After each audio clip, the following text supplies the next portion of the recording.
இராணுவத்தில் பணிபுரியும் போது 2 பிள்ளைகளும் ராவி நதியில் தவறி விழுந்து மரித்து விட்டார்கள். பிறகு அவர் மற்றும் அவர் மனைவி பிள்ளைகள் இழந்த துக்கத்தில் என்ன செய்வது என்று தெரியாமல் தவித்துக் கொண்டிருக்கும் போது இயேசு கிறிஸ்து தரிசனம் கொடுத்து இருவரும் ஆண்டவருக்கென்று ஊழியம் செய்யும்படி அழைக்கப்பட்டார்கள். அவர்கள் செய்து வரும் சத்திய வேத ஆராய்ச்சி ஊழியம் ஆண்டவருடைய கிருபையால் வல்லமையாக நடைபெற்று வருகிறது.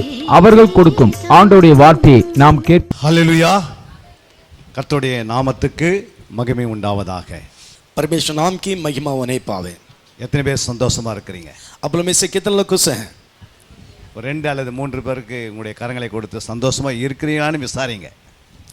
आप लोग अपने बगल में जो है 2 या 3 व्यक्ति से आप लोग पूछिए कि आप लोग वास्तव में खुश हैं, वो लोग के बारे में थोड़ा पूछिएगा. கர்த்தருடைய நாமத்துக்கு மகிமை உண்டாவதாக. परमेश्वर नाम की महिमा होने पावे. உங்களை பார்ப்பது ஒரு பரலோகத்திலே தூதர்களை பார்க்கிற மாதிரி இருக்கிறது. आप लोग जो देखना है स्वर्ग में स्वर्गदूतों के देखने के समान लगता है. हालेलुया. இப்போதே நம் பரலோகத்தில் இருக்கிறோம் என்று நீங்கள் விசுவாசிக்க வேண்டும்.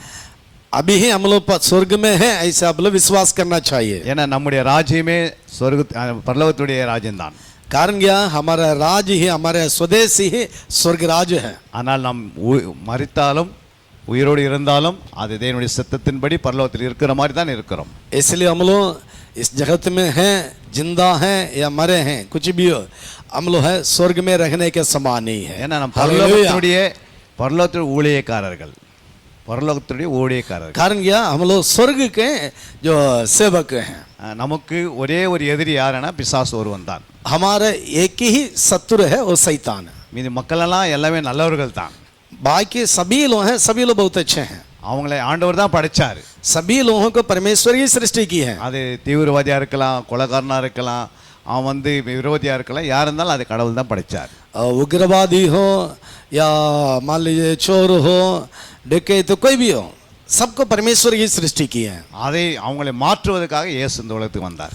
उन लोगों को बदलने के लिए प्रभु यीशु मसीह इस जगत में आए. அவர் ஜீவனை கொடுத்தார். यीशु मसीह जीवन को दिए हैं. அவர் ரத்தத்தை சிந்தினார். अपना लहू को बहाए हैं. அவர் வேதத்தை கையில கொடுத்தார்.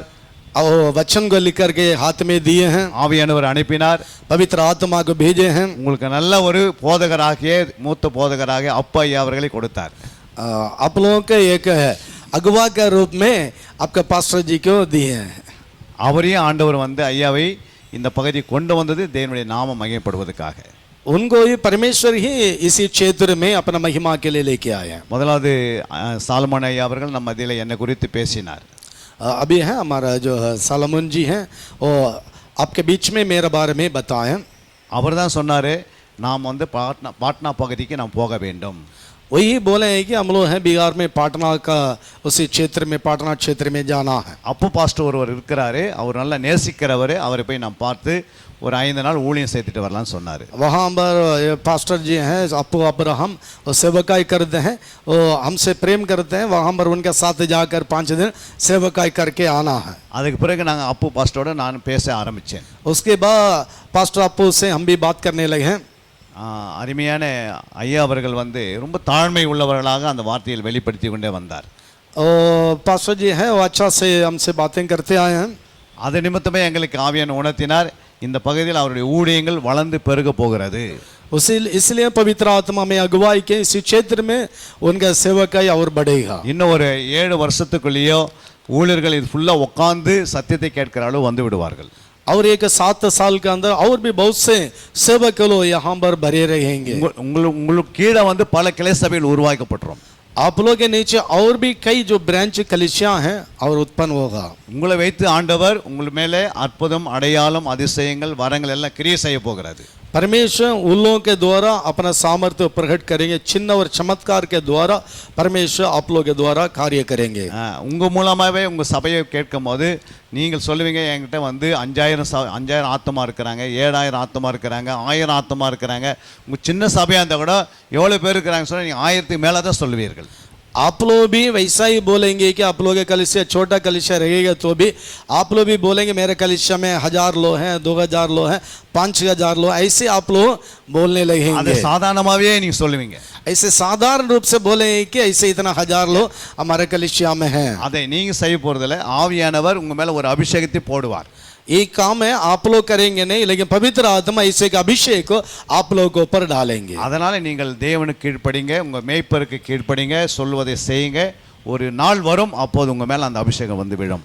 इसलिए आप लोग परमेश्वर का अधीन रहिए, अपना अगुआ का अधीन रहिए। एक दिन आएगा परमेश्वर अपना अभिषेक आप लोग के ऊपर डालेंगे। அதனால நீங்கள் விசுவாசத்தில் வளருங்கள். इसलिए आप लोग विश्वास में बढ़ना है। அதனால அடியேனையும் கொண்டு வந்தது ஒரு நோக்கம் இருக்கிறது.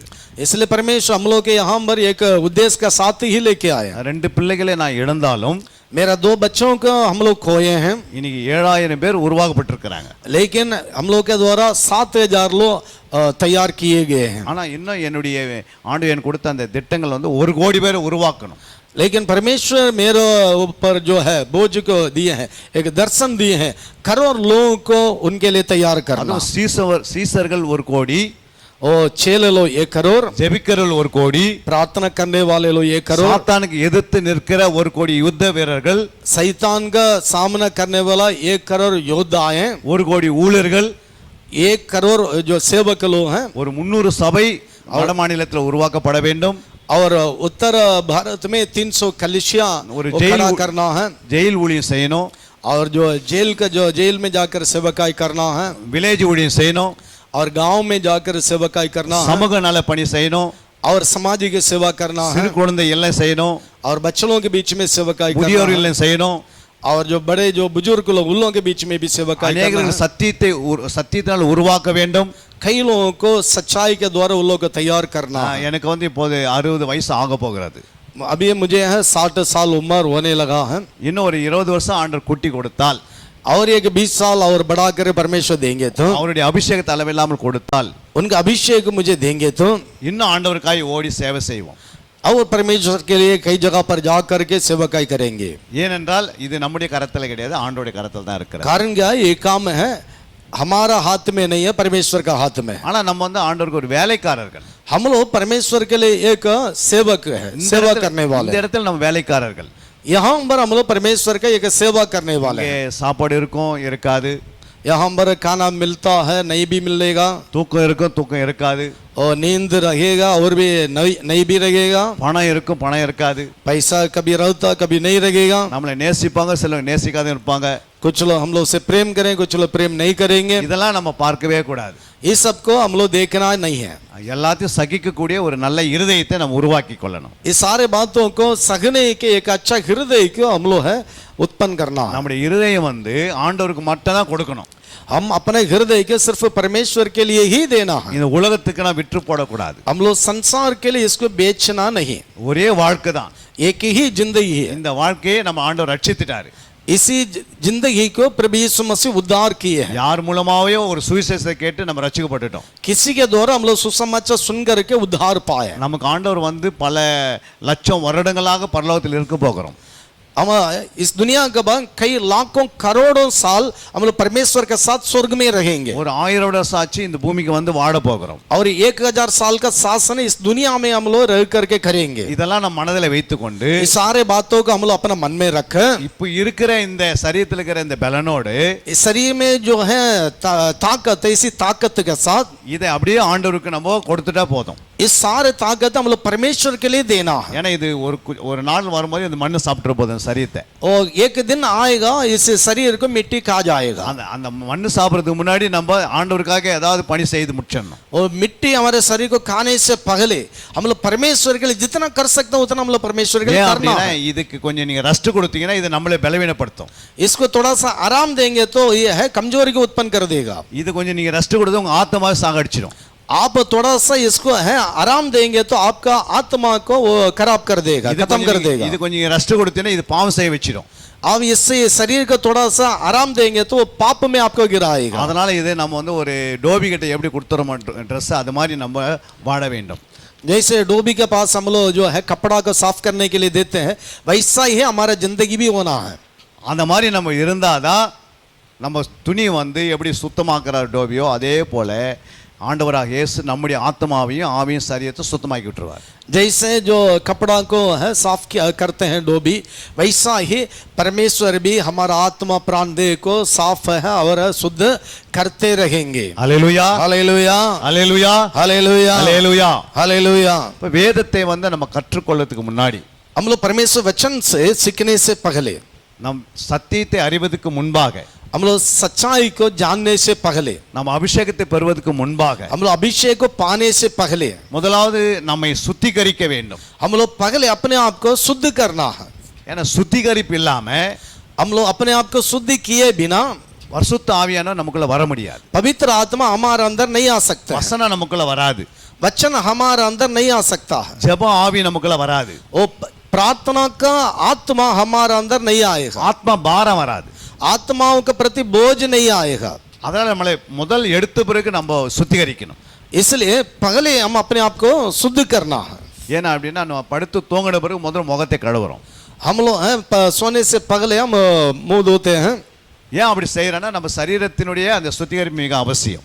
कारण यह क्यों ऐसे करते हैं? हम लोग अपना शरीर को है साफ रखना बहुत जरूरी पड़ता है. ஆனா நம்முடைய இருதயத்தை ஆத்மா சுத்திகரிப்பது மிக அவசியம். वैसा ही हमारा आत्मा और हमारे हृदय उसको शुद्ध करना बहुत जरूरी है. சுத்திகரிப்புக்கு 3 காரியங்கள் நமக்கு மிக அவசியம். शुद्धिकरण करने के लिए 3 चीज का आवश्यकता पड़ता है. ஒன்று தேவனுடைய வசனம். एक परमेश्वर का वचन, அந்த வசனத்துக்கு கீழே இருக்கிற இயேசுவின் ரத்தம், और उसी वचन के अंदर रहने वाले यीशु मसीह का लहू, அப்புறம் அந்த வசனத்தை அந்த ரத்தத்துக்கு கீழே இருக்கிற இயேசுவின் ஆவி, और उसी लहू के अंदर रहने वाले यीशु मसीह का आत्मा, மூன்றாவதாக அந்த ரத்தத்துக்கு கீழே இருக்கிறது சுத்த ஜலம், और है उसी लहू के अंदर रहने वाले शुद्ध जल है. இப்ப அந்த வசனத்தை நாம் பார்க்க போகிறோம். उसी वचन को अभी हम लोग देखने जा रहे हैं. 1 யோவான் 1:7. पहले यूहन्ना का पहला अध्याय का 7वां वचन. கொஞ்சம் இங்க வந்துருங்க, அந்த கேமரா கரெக்டா போதும். 1 யோவான் 1:7. पहला यूहन्ना का पहला अध्याय का पहला 7वां वचन.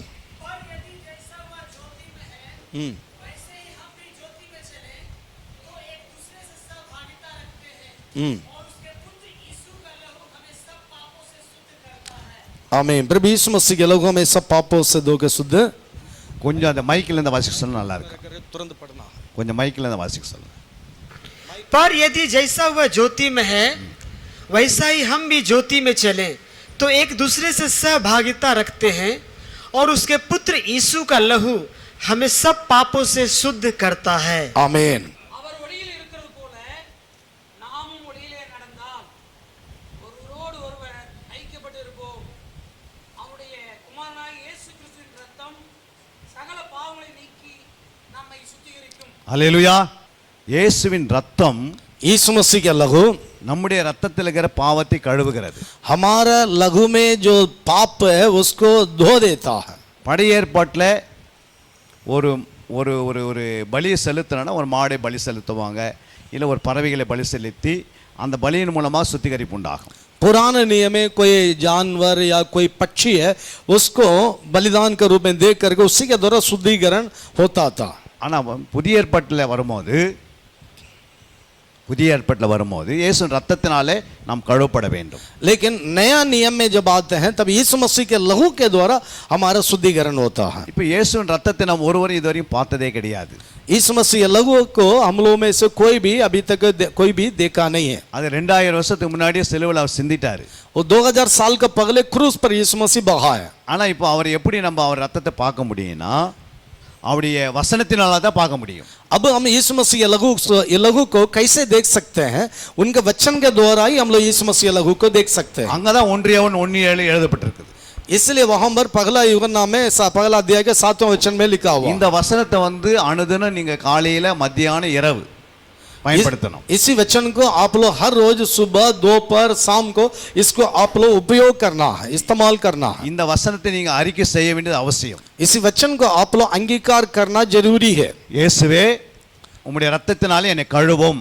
यीशु मसीह अपने लहू से मुझे धोकर शुद्ध कीजिए. 1 யோவான் 1:7 படி पहला यूहन्ना का पहला अध्याय का 7वें वचन के अनुसार இப்படி யாரெல்லாம் சொல்றீங்களோ ऐसे जो बोलते हैं உங்களுடைய ரத்தத்தில் இருக்கிற அத்தனை பாவங்களும் உங்களை விட்டு சுத்திகரிக்கப்படுகிறது. आपके खून में आपके अंदर जितना पाप है सब धोया जाकर आप शुद्ध हो जाएंगे. அப்போ அந்த ரத்தம் சுத்திகரிக்கும் போது உங்களுடைய வியாதிகளோ உங்களுக்குள்ள நோய்களோ உங்களுக்குள்ள பலவிதமான பலவீனங்களோ வராது. आपका लघु जब शुद्ध हो जाएगा आपका शरीर में कोई बीमारी कमजोरी या कोई भी है जो तकलीफ हो नहीं आएगा. நீங்கள் சொல்லலைன்னா உங்களுக்கு அடிக்கடிக்கு உங்களுக்கு பலவீனம் வந்துட்டே இருக்கும், நோய்கள் வரும், வியாதிகள் வரும். आप ऐसे बोल करके शुद्धि अब अपना शरीर को या अपना शरीर में जो लघु उसको शुद्ध नहीं करेंगे तो वो बीमारी समस्या सब एक के बाद एक आते रहेगा. நம்ம வீட்டில் இருக்கிற பாத்திரங்கள் இருந்தாலும் நம்ம போட்டுக்கிற ட்ரெஸ் இருந்தாலும் தினந்தோறும் நம்ம துவைக்கிறோம், யூஸ் பண்ணதெல்லாம் துவைத்து சுத்தம் பண்ணுறோம். हम लोग जो पहनते हैं कपड़ा हो या बर्तन हो हम लोग जो चीज इस्तेमाल करते हैं उसको रोज हम लोग साफ करते हैं. எதுக்கு நம்ம அதை தினந்தோறும் சாஃப் பண்ணணும், அதை சுத்திகரிக்கணும்? क्यों उसको हम लोग रोज साफ करना है, उसको शुद्ध करना है? நீங்க யாரும் சொல்ல முடியுமா அதுக்கு பதில்? आप लोगों में से कोई भी बोल सकते हैं क्यों उसको रोज साफ करना पड़ता है, क्यों साफ करते हैं? हाँ என்ன சொல்றாங்க? அந்த அழுக்கு எங்கிருந்து வந்தது? उसी जो गंदगी है कहां से आया? हाँ இந்த உலகத்துல தூசி இருக்கிறது, हाँ इसी दुनिया में धूली गर्दा है, அதெல்லாம் வந்து படியுது மேலே. वो सब आकर के क्या करता है, वो लग जाता है.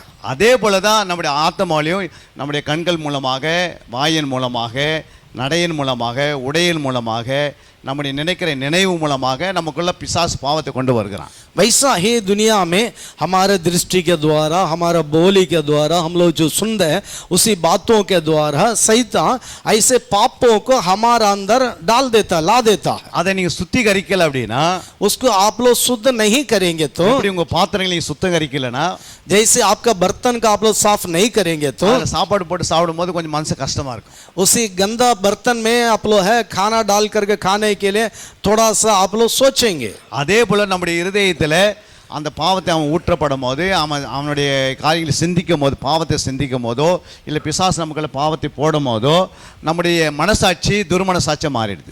वैसा ही आप लोग जब सोचेंगे या शैतान आपका मन में गलत बात को डालेगा तब आपका जो मन है अशुद्ध हो जाता है. அதனால நம்ம வேதத்தை வாசிக்க முடியாது, ஜெபிக்க முடியாது, துதிக்க முடியாது. அப்புறம் நம்ம அப்படியே நம்ம என்ன செய்வோம்னா நாளெல்லாம் வந்து வேறு சிந்தனையிலே வாழ்ந்து கொண்டிருப்போம். ऐसे मन जब अशुद्ध हो जाएगा तब आप प्रार्थना नहीं कर सकेंगे, वचन नहीं पढ़ेंगे और विचार सब है दूसरा हो जाएगा. वैसे ये दूसरा बातों को सोचते हुए दिन भर ऐसे ही आप कुछ ना कुछ करते रहेंगे. அதனால பிசாசு தினந்தோறும் உங்களுக்குள்ள அந்த பாவம் போடுறதுனால சுத்திகரிக்கல அப்படின்னா, வருஷத்துக்கு ஒரு முறை சுத்திகரித்தாலும், 6 மாதத்துக்கு ஒரு முறை சுத்திகரித்தாலும், இல்லை 1 மாதத்துக்கு ஒரு முறை சுத்திகரித்தாலும், 1 வாரத்துக்கு ஒரு முறை சுத்திகரித்தாலும் உங்களுக்கு சுத்திகரிப்பு உண்டாகாது. आप रोज इसी शुद्धिकरण का काम को यदि नहीं करेंगे तो सप्ताह में एक बार, महीना में एक बार या साल में एक बार करेंगे तो भी ये शुद्धिकरण का काम सही ढंग से नहीं होगा. ஏன் அனுதினம் சுத்திகரிக்கணும்னா, क्यों रोज इसको शुद्ध करना है? ஏன்னா பிசாசு இந்த உலகத்தில் இருக்கிறான். कारण यह शैतान इस दुनिया में है.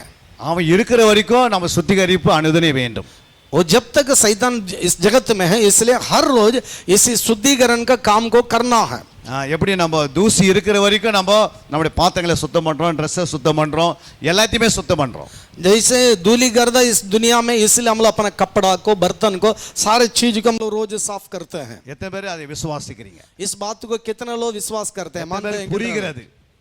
कितने लोग इस बात को समझ पा रहे हैं? ஏதாவது உங்களுக்கு இதுல சொல்றது புரிகிறதா? हम जो बताते हैं इसमें से आप लोग बात को समझ पा रहे हैं? இது कितने लोग समझ रहे हैं? ஒரு ஹalleluya. एक जोर से एक हालेलुया बोलेंगे. இதை வந்து தினந்தோறும் செய்ய முடியுமா உங்களால?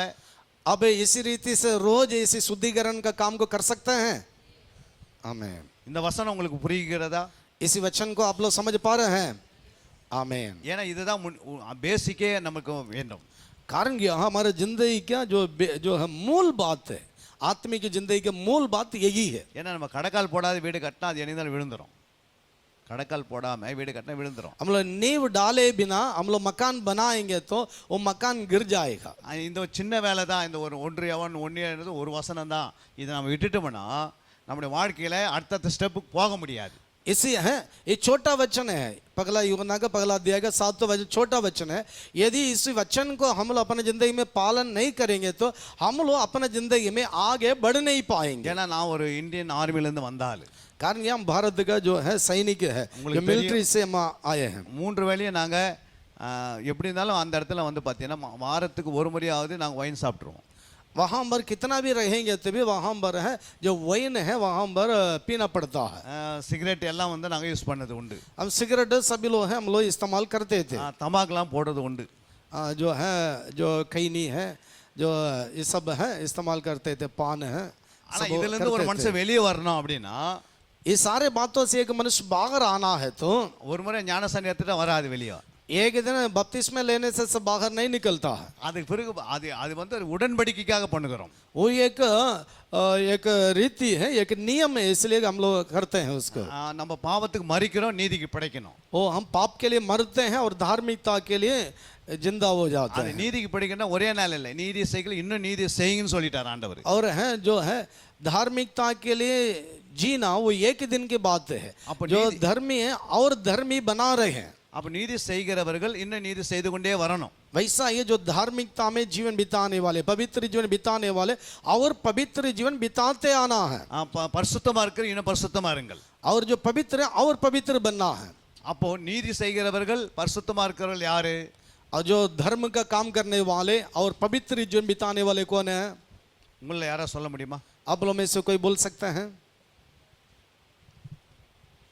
जो धर्म का काम करने वाले और जो पवित्र जीवन बिताते रहने वाले कौन हैं? कोई बोल सकते हैं?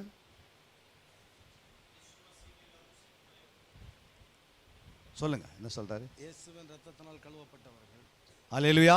हालेलुया। இப்போ எப்படின்னா ஒரு பரிசுத்தமா இருந்தா தான் நீதி செய்ய முடியும். एक पवित्र व्यक्ति ही, एक धर्मी ही वो पवित्र जीवन बिता सकते हैं। நீங்க பரிசுத்தமா இல்லைன்னா நீங்க நீதி செய்ய முடியாது. यदि आप पवित्र नहीं हैं, आप धर्मी नहीं हैं, तो आप है धर्म का काम या सही जो है जो पवित्र काम है कर नहीं सकते हैं। ஆனா இந்த வசனத்துக்கு மேல தான் இயேசு சொல்றா, நான் வரப்போகிறேன் சீக்கிரமா அப்படின்னு சொல்லி இருக்கிறாரு. इसी वचन का आधार पर ही यीशु मसीह बोले कि मैं जल्दी आने वाला हूँ। அப்போ அந்த வசனத்துக்கு கீழே தான் சொல்றாரு, நீங்கள் பரிசுத்தமா இருக்க இன்னும் பரிசுத்தமா இருங்கள், நீதி செய்யுங்கள் இன்னும் நீதி செய்யுங்கள், அநியாயம் செய்யுங்கள் இன்னும் அநியாயம் செய்யுங்கள், அருவருப்பா இருக்கிற இன்னும் அருவருப்பா இருக்கட்டும். इसी वचन का अंदर ही यीशु मसीह बोले हैं जो पवित्र जीवन बिताने वाले और पवित्र जीवन बिताएं, जो पापी हैं और पाप करें। அப்போ அந்த பரிசுத்தம் ஆகலை அப்படின்னா நீதி செய்ய முடியாது. यदि आप पवित्र नहीं बनेंगे तो आप धर्म का काम को कर नहीं सकते। பரிசுத்தம் உங்களுக்கு, पवित्रता आपके लिए, நீதி மற்றவங்களுக்கு. और जो धर्म का काम है वो दूसरों के लिए। நீ பரிசுத்தம் ஆகலை அப்படின்னா यदि आप पवित्र नहीं बनेंगे तो நீ நீதி செய்ய முடியாது. आप धर्म का काम को कर नहीं सकते। அப்ப நீதி செய்யணும் அப்படின்னா अब धर्म का काम को करना है तो வசனத்தை அறியணும். अब वचन का जानकारी आपको होना जरूरी பரிசுத்தமா है। இருக்கணும்னா आप यदि पवित्र जीवन नहीं बिताएंगे இயேசு तो ரத்தத்தினால கழுவப்பட்டுனே இருக்கணும். अब இயேசு ரத்தத்தினால கழுவப்பட்டுனே இருக்கணும். हाँ, अब पवित्र जीवन बिताना है तो यीशु मसीह के लहू से धोया जाते रहना है। ஹல்லேலூயா. हालेलुया। இரண்டாவதாக दूसरा बात है 1 கொரிந்தியர் 6:11. पहला कुरिन्थियों 6:11 तुम में से कितने ऐसे ही थे परंतु तुम प्रभु यीशु मसीह के नाम से और हमारे परमेश्वर का आत्मा से धोए गए और धर्मी ठहरे पवित्र धोए गए और पवित्र हुए और धर्मी ठहरे। ठीक। உங்களில் சிலர் இப்படிப்பட்டவர்களாய் இருந்தீர்கள். ஆயினும் கர்த்தராகிய இயேசுவின் நாமத்தினாலும் நமது தேவனுடைய ஆவியினாலும் கழுவப்பட்டீர்கள், பரிசுத்தமாக்கப்பட்டீர்கள், நீதிமான்களாக்கப்பட்டீர்கள். ஹல்லேலூயா. हालेलुया। அதுல 2 காரியம் சொல்றார் ஆண்டவர். यहाँ पर 2 बातों को परमेश्वर बताते हैं। ஒன்று एक இயேசுவின் நாமம், यीशु मसीह के नाम, இரண்டாவது தேவனுடைய ஆவி. यहाँ दूसरा है पवित्र परमेश्वर के आत्मा। ஒரு மனுஷனுக்குள்ள வந்து 3 பகுதி இருக்கிறது. एक मनुष्य के अंदर 3 भाग है। முதலாவது பாகம் வந்து ஆவி, पहला भाग है आत्मा, இரண்டாவது ஆத்துமா दूसरा है प्राण, அதாவது இருதயம், उसका हृदय, மூன்றாவது சரீரம். तीसरा है शरीर। எத்தனை பேருக்கு இது புரிகிறது? कितने लोग इस बात को समझ पाते हैं? உங்களுக்கு 3 இருக்குதா? आप लोगों के अंदर ये तीनों बात चीज हैं। आत्मा प्राण देह। இப்போ இது மூணு எங்க இருக்கிறது நமக்குள்ள? ये तीनों चीजें कहाँ है हमारे अंदर? हाँ, हमारे शरीर में, शरीर के अंदर। ठीक, இப்போ நமக்குள்ள இது மூணு இருக்கிறதுனால ரெண்டு கண்ணுக்கு தெரியல. ये जो हमारे अंदर तीन है लेकिन दो चीज का आंखों में दिखाई पड़ता नहीं है, சரீரம் மட்டும் தான் தெரிகிறது. सिर्फ शरीर ही दिखाई पड़ता है। இந்த ரெண்டு பரித்து உங்களுக்கு தெரியலனா ये दोनों भाग को यदि आप लोग नहीं जानेंगे तो அந்த வழியா தான் பிசாசு வருவான். उसी रास्ता से ही शैतान प्रवेश करेगा। உனக்கு वचனம் எங்க தெரியலையோ यदि आपको वचन के ज्ञान नहीं है அந்த ரூட்ல தான் அவன் வந்து உன்னை பலவீனப்படுத்துவான். उसी रास्ता से ही शैतान आकर के आपको कमजोर कर देगा। அப்போ எல்லா வழியும் தெரிஞ்சுக்கிட்டு தான் ஆண்டவர் சொன்னார், நானே வழி, நானே சத்தியம், நானே ஜீவன் சொன்னார். इसलिए प्रभु यीशु मसीह बोले मार्ग सत्य और जीवन मैं ही हूँ। அப்போ ரெண்டாவது அங்க சொல்றாரு நம்முடைய ஆவியை பரிசுத்தமாக்கிக் கொள்ளுங்க. और परमेश्वर बोलते हैं हम लोग अपना आत्मा को पवित्र बनाना है। ஏன்னா இந்தியில வந்து பார்த்தீங்கன்னா ஆத்மாவுக்கு வந்து ஆவிக்கு ஆத்மான்னு சொல்லுவாங்க, ஆனால் ஆத்மாவுக்கு வந்து தெலுங்குல போய் பார்த்தா அங்கே பிராணன்னு சொல்லுவாங்க ஆவிக்கு. हिंदी में, तमिल में आत्मा है लेकिन हिंदी में वो प्राण है। ऐसे तेलुगु में भी वैसा ही है, मैंने तमिल में आत्मा है लेकिन वो हिंदी में वो प्राण है। அந்த 1 தெசலோனிக்கேயர் 5:23 வாசிக்கலாம் இந்தியில. पगला तेसलोनिकियों 23 5:23 को हम लोग पढ़ेंगे।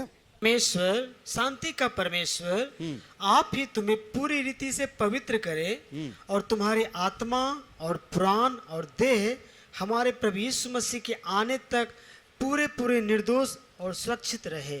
आमीन, ஹல்லேலூயா. हालेलुया। அங்க சொல்லப்பட்டிருக்கிறது ஆத்மா, பிரான், சரீர்.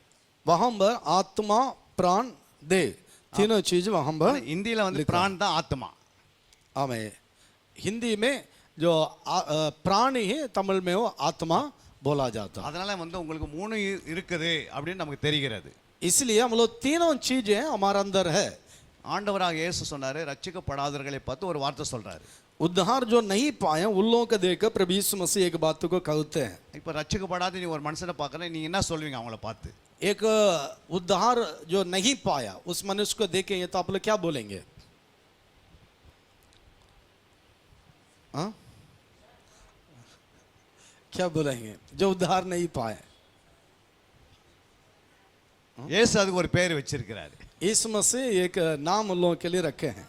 அது என்ன பேருனா உயிரோடு செத்தவன் है जिंदा लाश அப்படின்னு வச்சிருக்கிறார். இயேசு தான் வச்சிருக்கிறார். यीशु मसीह ऐसे ही रखे हैं। அவங்களுக்குள்ள வந்து சரீரத்தில் உயிர் இருக்குது, ஆனா ஆத்மா செத்து கிடக்குது. उनका शरीर में है जो प्राण है लेकिन उनका जो आत्मा है वो मरा हुआ। அப்போ அந்த ஆத்மா நம்ம அவங்கள பார்க்கும்போது எப்படி பார்க்கணும், ஐயோ அந்த ஆத்மா செத்து கிடக்குது, இது எப்படியாவது உயிர்ப்பிக்கிறதுக்கு அவங்களுக்கு எப்படியாவது சுவிசேஷம் அறிவிக்கணுமே. इसलिए उसी व्यक्ति के हम लोग देखने के समय में उनका जो आत्मा है मरा हुआ है, इनका आत्मा को जिलाना है, इसके लिए हम कैसे भी हो सुसमाचार उनको सुनाना है। इसी रीति से हम लोग देखना है। அந்த ஆத்மாவை நீங்க அப்படி பார்த்தீங்கன்னாவே उसी व्यक्ति को यदि आप इसी दृष्टिकोण से देखेंगे तो நமக்குள்ள ஜபபாரம், ஆத்மா பாரம், உலகத்திலே இருக்கிற அந்த ஆத்மாவை எப்படி இழுத்துக்கொண்டு சபைக்கு வரணும்னு எண்ணம் வந்துடும். हम लोग के अंदर आत्मा को प्रति एक बोझ है हमारे अंदर आएगा। संसार में जो है उन लोगों को कैसे भी हम लोग खींच करके परमेश्वर के पास लाना है, ये बोझ आपके अंदर स्वयं आएगा। இது எப்போதும் நமக்குள்ள ஒரு கனவு மாதிரி வந்துக்கிட்டே இருக்கணும். इसी जो है बात है हरदम एक स्वप्न का समान हमारे अंदर आते ही रखना। அவங்கள பார்க்கும் போதெல்லாம் உயிரோடு செத்து இருக்கிறாங்க, உயிரோடு செத்து இருக்கிறாங்க அப்படின்னு அந்த எண்ணம் நமக்குள்ள வரணும். उनको हम देखने के समय में है वो जिंदा लाश का समान है, उसको है जो जीवित है लेकिन मरा हुआ जैसा है, ऐसे एक आपको एक दृष्टि मैंने एक भावना आना है। இது குறித்து தாவீது சொல்கிறார் சங்கீதம் 119:25. इसी के बारे में ये भजन संगीत 119 का 25 में मैं धूल में पड़ा हूँ, तू अपने वचन के अनुसार मुझको जिला। आमीन, அல்லேலூயா. हालेलुया। அந்த ஆத்மா செத்து கிடக்கிறது. वो है उसका जो आत्मा है वो धूल में पड़ा हुआ मरा हुआ है, ஆனா வசனத்தை அனுப்பி உயிர்ப்பேன்றாரு. वो बोल रहे हैं अपने वचन को भेज करके मुझे जिला। இதை தான் இயேசு சொன்னாரு. அந்த அவங்கள பார்க்கும்போது அவங்க உயிரோடு செத்தவர்கள். इसलिए प्रभु यीशु मसीह उनको बारे में बोले हैं कि वो है मरा हुआ व्यक्ति के समान है। இப்போ கூட நம்ம இங்க உட்கார்ந்து இருக்கிறோம், इस अभी भी हम लोग यहाँ पर हैं, சிலருடைய ஆத்மா அப்படியே கிட்ட செத்து சாவர மாதிரி வந்து கொண்டிருக்கும். कुछ लोगों का जो आत्मा है मरा हुआ स्थिति की ओर जा रहा है। ஏன் அப்படின்னா அவங்களுக்குள்ள வசனம் இல்லை, कारण क्या, उनके अंदर वचन नहीं है, அவங்களுக்குள்ள வந்து தியானம் இல்லை, उनका जिंदगी में अध्ययन करने के अनुभव नहीं है, அவங்க வேதத்தை ஆராய்ந்து பார்க்கறதில்லை, वो लोग वचन को अध्ययन नहीं कर पा रहे हैं அதை மேலோட்டமா அப்படியே வாசிப்பாங்க. और ऊपर ऊपर ऐसे पढ़ते ही जाते हैं। வாசிக்கிறது வேற, वो पढ़ करके जाना अलग है, தேடி வாசிக்கிறது வேற, ढूंढ करके पढ़ना वो दूसरा बात है, தேடி ஆராய்ந்து பார்க்கிறது வேற, और ढूंढ कर अध्ययन करना वो एक अलग अनुभव தேடி है, தியானிப்பது வேற, और जो ढूंढ करके उसको जो पढ़ना अध्ययन करना அதோடு சம்பாஷணை பண்றது வேற. उसी के साथ है वो संपर्क, अध्ययन करके उसी के साथ संगति करना। இப்படி 7 மெத்தடுகள் உள்ள அமைந்திருக்கிறது. ऐसे ऐसी कई बातें उसी के अंदर में है, पढ़ने क्या अंतर्गत आता அது है। இயேசுவும் எழுதுறாரு, यीशु मसीह எழுதி வச்சிருக்கிறாரு, यीशु मसीह लिख करके रखे हैं, அது பிதாவும் எழுதி வச்சிருக்கிறாரு, पिता परमेश्वर भी लिख करके रखे हैं, பரிசுத்த ஆவியானவர் எழுதி வச்சிருக்கிறாரு. पवित्र आत्मा भी लिख करके रखे हैं। அந்த 3 பேரும் சொல்றாங்க, वो तीनों मिल करके बोल रहे हैं, இயேசு சொல்றாரு यीशु मसीह बोल रहे हैं। யோவான் 5:39ல यूहन्ना का 5 का 39 वचन में அவர் என்ன சொன்னார் வாசித்து பாருங்க. हम लोग पढ़ेंगे, यूहन्ना का 5 का 39। पवित्र शास्त्र में ढूंढते हो क्योंकि समझते हो कि उसमें अनंत जीवन तुम्हें मिलता है। आमीन। அங்க வேத வாசனம் வந்து ஆராய்ந்து பாருங்கள் அப்படின்றாரு. यहाँ प्रभु यीशु मसीह बोले हैं, परमेश्वर का वचन को ढूंढ करके देखो। அப்போ ढूंढற காரியம் வந்து வேற, वो ढूंढ करके देखना एक बात है, தேடுற காரியம் வேற. वो है खोजना और एक दूसरा बात है। நம்ம அதிகமா பார்த்தீங்கன்னா ரெண்டுமே செய்யறது கிடையாது. हम लोग हैं वो दोनों में से कोई भी बात को नहीं करते। இயேசு சொல்றாரு ஆராய்ந்து பாரு, यीशु मसीह बोले हैं कि ढूंढ करके अध्ययन करो। பிதா என்ன சொல்றாரு பாருங்க. पिता परमेश्वर क्या बोलते हैं, ஏசாயா 34:16, यशायाह का 34:16, 34 का 16। यहोवा की पुस्तक से ढूंढ कर पढ़ो, इनमें से एक भी बात बिना पूरा हुए ना रहेगी, आमीन, कोई बिना जोड़ा ना रहेगा। आमीन, அல்லேலூயா. हालेलुया। இங்கே இயேசுடைய தமிழ்ல போட்டிருக்கிறது இயேசுடைய வசனத்தை தேடி வாசிங்கள்ன்றாரு. यहाँ पर लिखा है कि यहोवा की पुस्तक से ढूंढ करके पढ़ो। இயேசு சொன்னாரு ரிசர்ச் பண்ணுங்க அப்படின்னாரு. यीशु मसीह बोले हैं कि उसका अध्ययन करो। பிதா என்ன சொன்னார்னா அதை சீக் பண்ணுன்றாரு. और परमेश्वर क्या बोलते हैं, उसको ध्यान करो। இப்போ ஆவியானவர் என்ன சொல்றாருன்னு பாருங்க. और पवित्र आत्मा क्या बोल रहे हैं, சங்கீதம் 1:2, भजन संहिता 1 का 1 और 2। क्या ये धन्य है वह पुरुष जो दुष्टों की युक्ति पर नहीं चलता और ना पापियों के मार्ग में खड़ा होता और ना ठट्ठा करने वालों की मंडली में बैठता है, परंतु वह तो यहोवा की व्यवस्था से प्रसन्न रहता और उसकी व्यवस्था पर रात दिन ध्यान करता रहता है। आमीन। ஆவியானவர் சொல்கிறாரு அதை தியானம் பண்ணி பாருங்கள். यहाँ पर पवित्र आत्मा बोलते हैं उसको ध्यान करके देखो।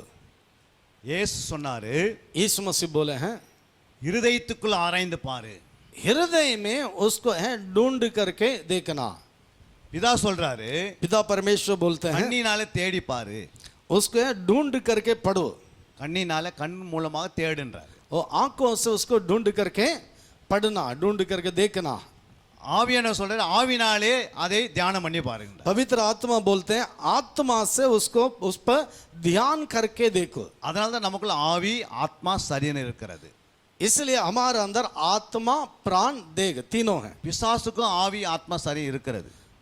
शैतान को भी है आत्मा प्राण देह है, ஆண்டவருக்கும் ஆவி ஆத்மா சரீரம் இருக்கிறது. परमेश्वर को भी आत्मा प्राण देह है। அவர் எப்படி இருக்கிறாரோ அது போல நம்ம இருக்கிறோம். जैसे परमेश्वर वैसा ही हम लोग भी है। அப்ப பிசாசுக்கு வந்து அவனுக்கு எல்லாமே தெரியும். शैतान सारे बातों को जानता है, அவனுக்கு என்ன தெரியும்னா வசனங்கள் தெரியும், उनको है वचन की जानकारी है शैतान को, சத்தியம் தெரியாது. लेकिन सच्चाई को वो नहीं जानता। அவனுக்கு வசனம் தெரியும். वो वचन का जानकारी उसको है। இங்க இருக்கிறவங்க கூட நிறைய பேர் வசனம் தெரியும். यहाँ पर भी कई लोग हैं, यहाँ पर जो लोग हैं आप लोगों में से भी कई लोगों को वचन की जानकारी है, ஆனா சத்தியம் தெரியாது. लेकिन सच्चाई की जानकारी नहीं है। அது நமக்கு எப்போ தெரியும்னா இந்த 3 வேலையை நம்ம செய்யணும். कभी सच्चाई को हम लोग समझने लेंगे, हम लोग इसी बात को हम लोग अपने जिंदगी में जब करेंगे तब। இயேசு சொன்னாரு ஆராய்ந்து பாரு, यीशु मसीह बोले ढूंढ करके पढ़ो। பிதா சொன்னாரு தேடி பாருங்கள். और पिता परमेश्वर प्रभु यीशु मसीह बोले ढूंढ करके देखो, पिता परमेश्वर बोले ढूंढ करके पढ़ो, ஆவியானவர் தியானம் பண்ண சொன்னாரு. पवित्र आत्मा बोले ध्यान करो। இது மூணு யார் செய்றீங்களோ ये तीनों बातों को जो करते हैं அவங்களுக்கு தான் இந்த சத்தியம் வெளியே வருகிறது. वे लोग ही इसी सच्चाई को समझने लगेंगे। அப்ப இப்ப இயேசு எழுதுனது உண்மையா உண்மை இல்லையா? यीशु मसीह जो लिख करके रखे वो सही है कि नहीं है? பிதா சொன்னது உண்மையா உண்மை இல்லையா? जो पिता परमेश्वर बोले वो सही है कि नहीं? இல்ல ஆவியானவர் சொன்னது உண்மை உண்மை இல்லையா? या पवित्र आत्मा बोले वो सही है कि नहीं? ஏன்னா அவங்க மூணு பேர் தான் பரலோகத்துக்கு போய் நான் பார்க்க போறோம். कारण कि हम लोग तीनों व्यक्ति को ही स्वर्ग में जाकर के देखने जा रहे हैं। அவங்க சொன்ன வசனத்தை நம்ம கவனிக்காம हम लोग परमेश्वर जो बोलते हैं उसी वचन को बिना ध्यान दिए बिना வேற ஏதோ நம்ம செய்திருந்தா நமக்கு வந்து நம்முடைய ஆசீர்வாதம் நமக்கே தடை பண்ணிடுவோம். और हम लोग और दूसरा बातों को हम लोग है दूसरा बातों के ऊपर ध्यान करेंगे तो वो हमारा आशीष के लिए एक रुकावट बन जाएगा। ஏன்னா நமக்கு முக்கியமானவர்கள் அந்த மூணு பேர் தான். कारण कि हमारे लिए तीनों व्यक्ति ही प्रमुख हैं। பிதா பழைய ஏற்பாட்டை எழுதுகிறார். पिता परमेश्वर पुराने नियम को लिखते हैं। இயேசு கிறிஸ்து மத்தேயு மார்க்கு லூக்கா யோவான் எழுதுகிறார். यीशु मसीह मत्ती मरकुस लूका जो है चारों सुसमाचार को लिखे हैं। பரிசுத்த ஆவியானவர் அப்போஸ்தலர்ல வெளிப்படுத்தின வரைக்கும் எழுதுகிறார். पवित्र आत्मा प्रेरितों के काम को उसी किताब को लिख रहे हैं। நம்ம ஆதியில நம்ம பார்க்கிறோம், ஆதியாகத்திலிருந்து மல்கியா வரைக்கும் வசனங்கள் பாலா இருக்கிறது. हम लोग हैं उत्पत्ति से मलाकी तक है जो वचन है दूध का रूप में है। மத்தேயிலிருந்து மார்க் யோவான் வரைக்கும் நீங்க பார்த்தீங்கன்னா அது தயிரா மாறுகிறது. वो है जो मरकुस से लेकर यूहन्ना तक है वो दही के रूप में बदल जाता இல்ல है பன்னீரா மாறுகிறது. या पनीर है वो बन जाता है। ஆனால் அப்போஸ்தலர்ல நீங்க வெளிப்படுத்தி பார்த்தீங்கன்னா அது அக்னியா மாறுகிறது. लेकिन वो आप लोग है जो प्रेरितों से लेकर के प्रकाशित वाक्य तक देखेंगे तो वो है अग्नि के रूप में बदल जाता है। அப்படியே நெய்யாக வெண்ணையாக மாறுகிறது. इसका मतलब है कि वो है घी बन जाता है அப்புறம் நெய்யாக மாறுகிறது இல்ல வெண்ணையா மாறுகிறது. या उससे मक्खन या घी बन जाता है। அப்போ பால் தான் அது.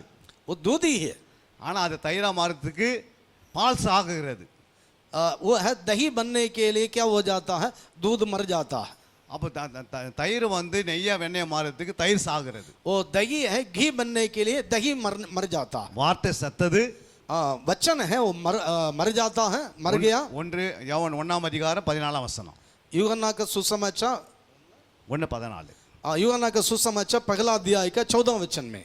और वचन देहधारी हुआ और अनुग्रह और सच्चाई से परिपूर्ण होकर हमारे बीच में डेरा किया और हमने उसकी ऐसी महिमा देखी जैसे पिता के इकलौते की महिमा। பாருங்க, வார்த்தை மாம்சம் ஆகிறது.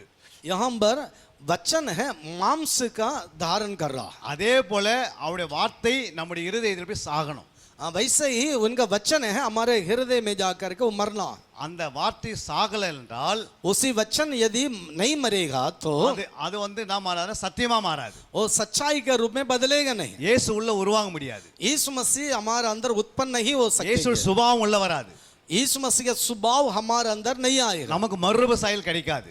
हम लोग जो है रूपांतरण हमारे अंदर उसी रूपांतरण का अनुभव को हम लोग नहीं पा ஆனா सकेंगे। இதுக்காக என்ன செய்யணும் அப்படின்னா इसी के लिए हम लोग क्या करना है நம்ம வாஞ்சிக்கணும்.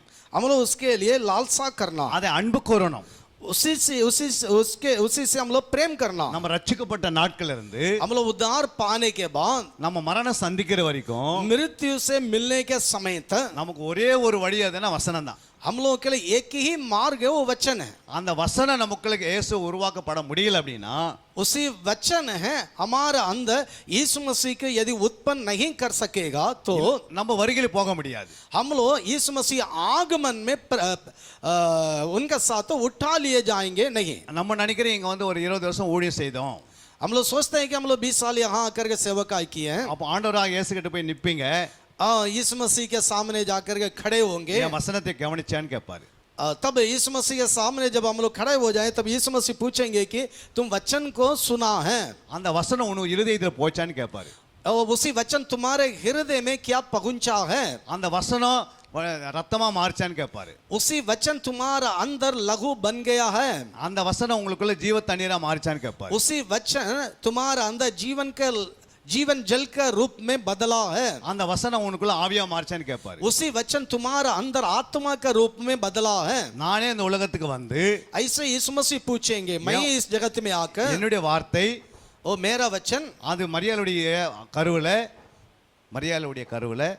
ஆவியாக ரத்தமாக ஜலமாக விழுந்தது.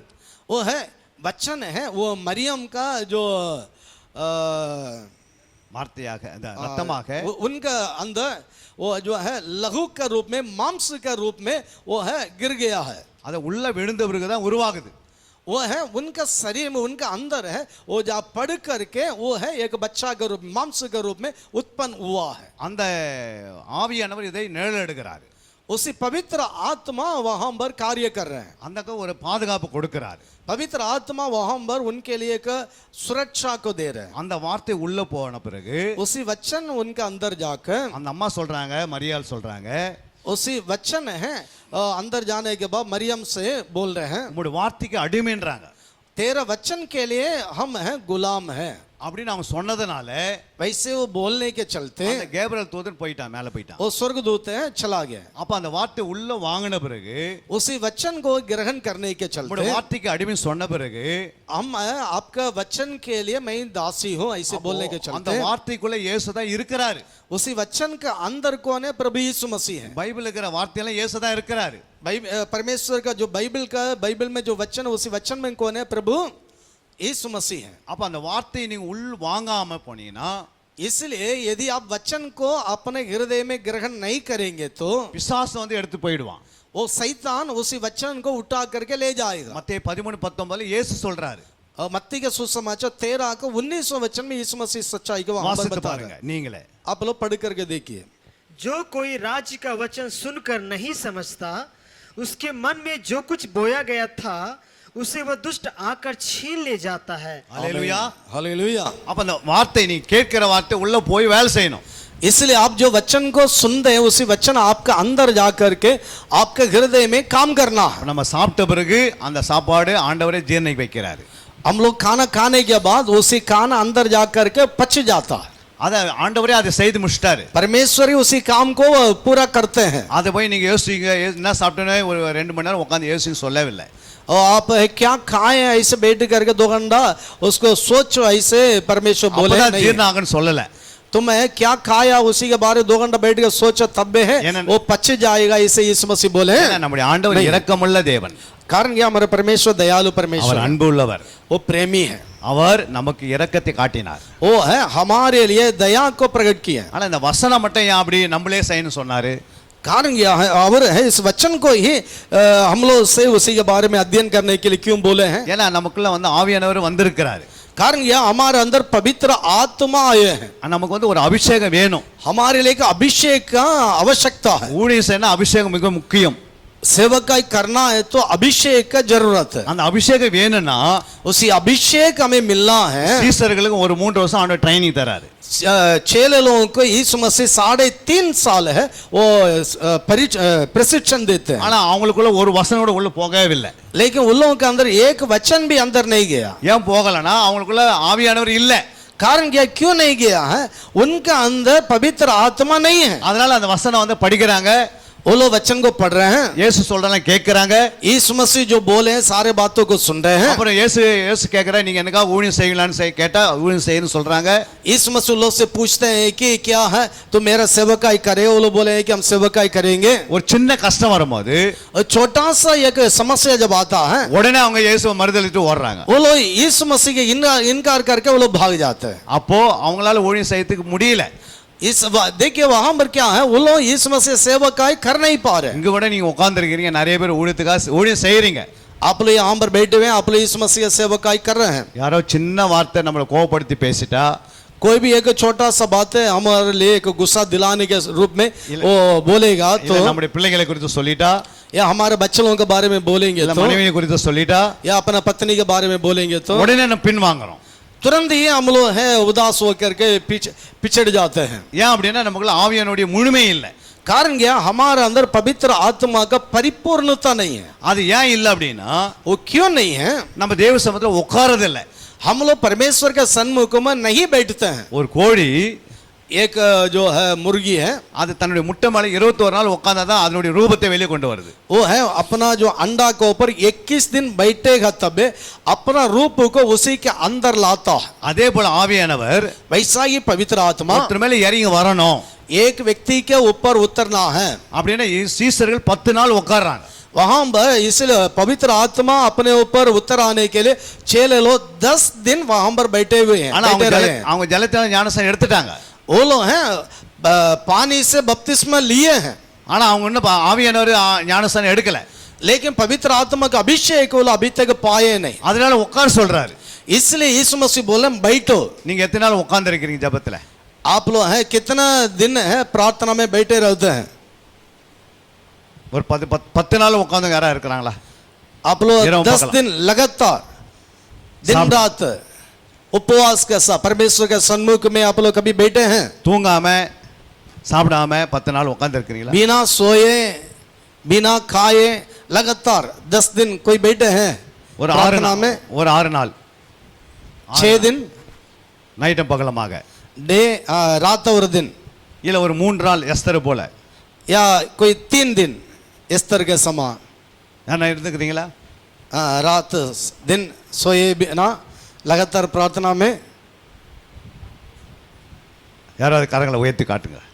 एक दो व्यक्ति हैं, யாருமே இல்லை. தூக்குனீங்களா? 3 பகல் 3 இரவு 3 दिन और 3 रात लगातार सोए बिना कोई प्रार्थना किए हैं? एक एक है।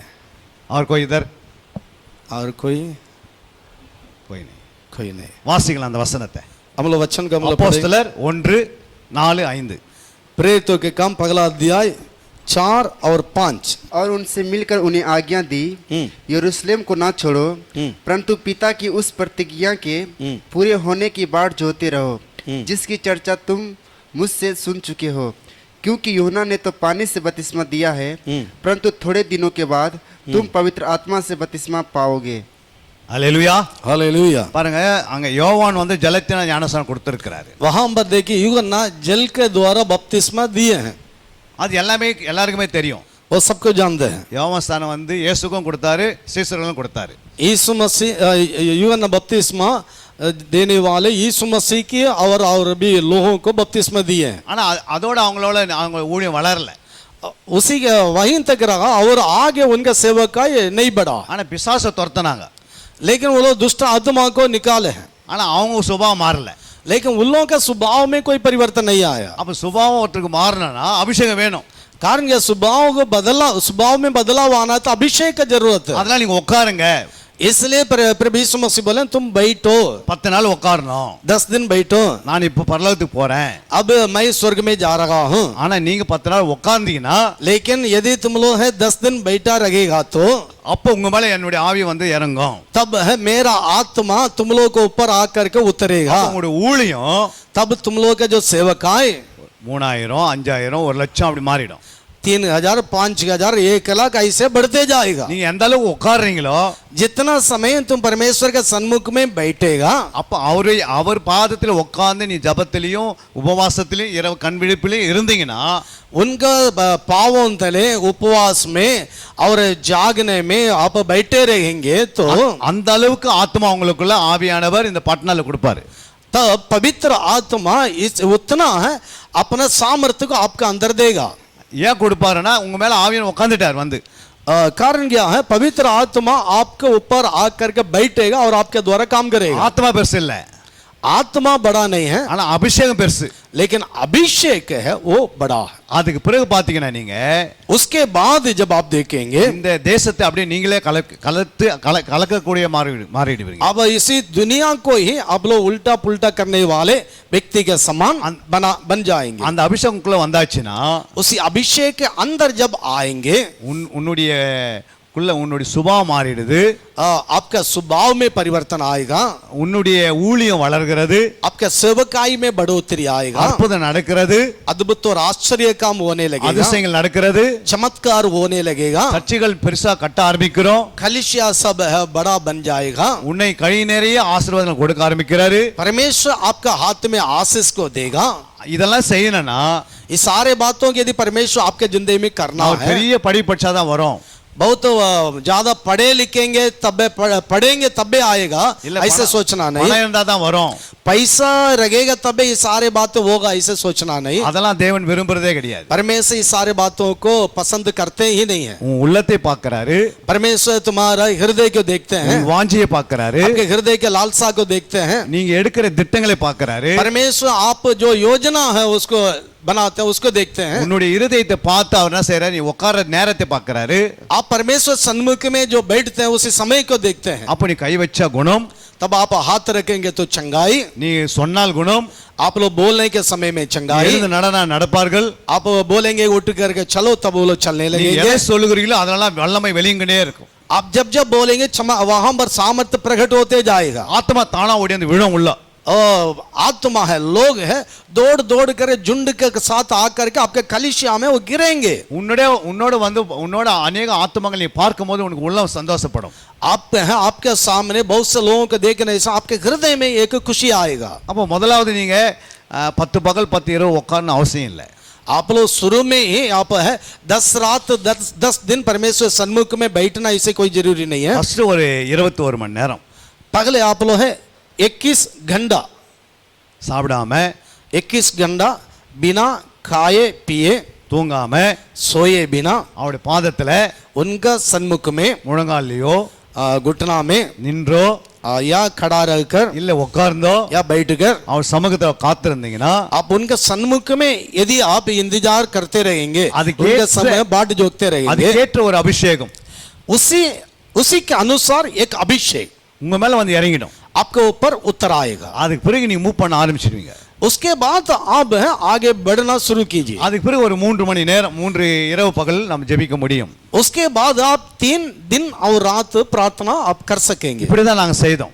वैसे ही हम लोग सब किए हैं। அந்த மாதிரி செய்யும் போது वैसे ही आप जब करेंगे அதுக்கேற்ற ஒரு அபிஷேகம் கொடுப்பாரு. उसी के अनुसार एक अभिषेक आपके ऊपर उतर ஃபர்ஸ்ட் आएगा। கணுக்கால் கொடுக்கறாரு, पहले है जो टगुना था அப்புறம் முழங்கால் அளவு, और घुटना था, அப்புறம் நம்முடைய தலை அளவு முழுகி நிரும்பது அளவுக்கு நீங்க ஒரு 10 பகல் 10 இரவு.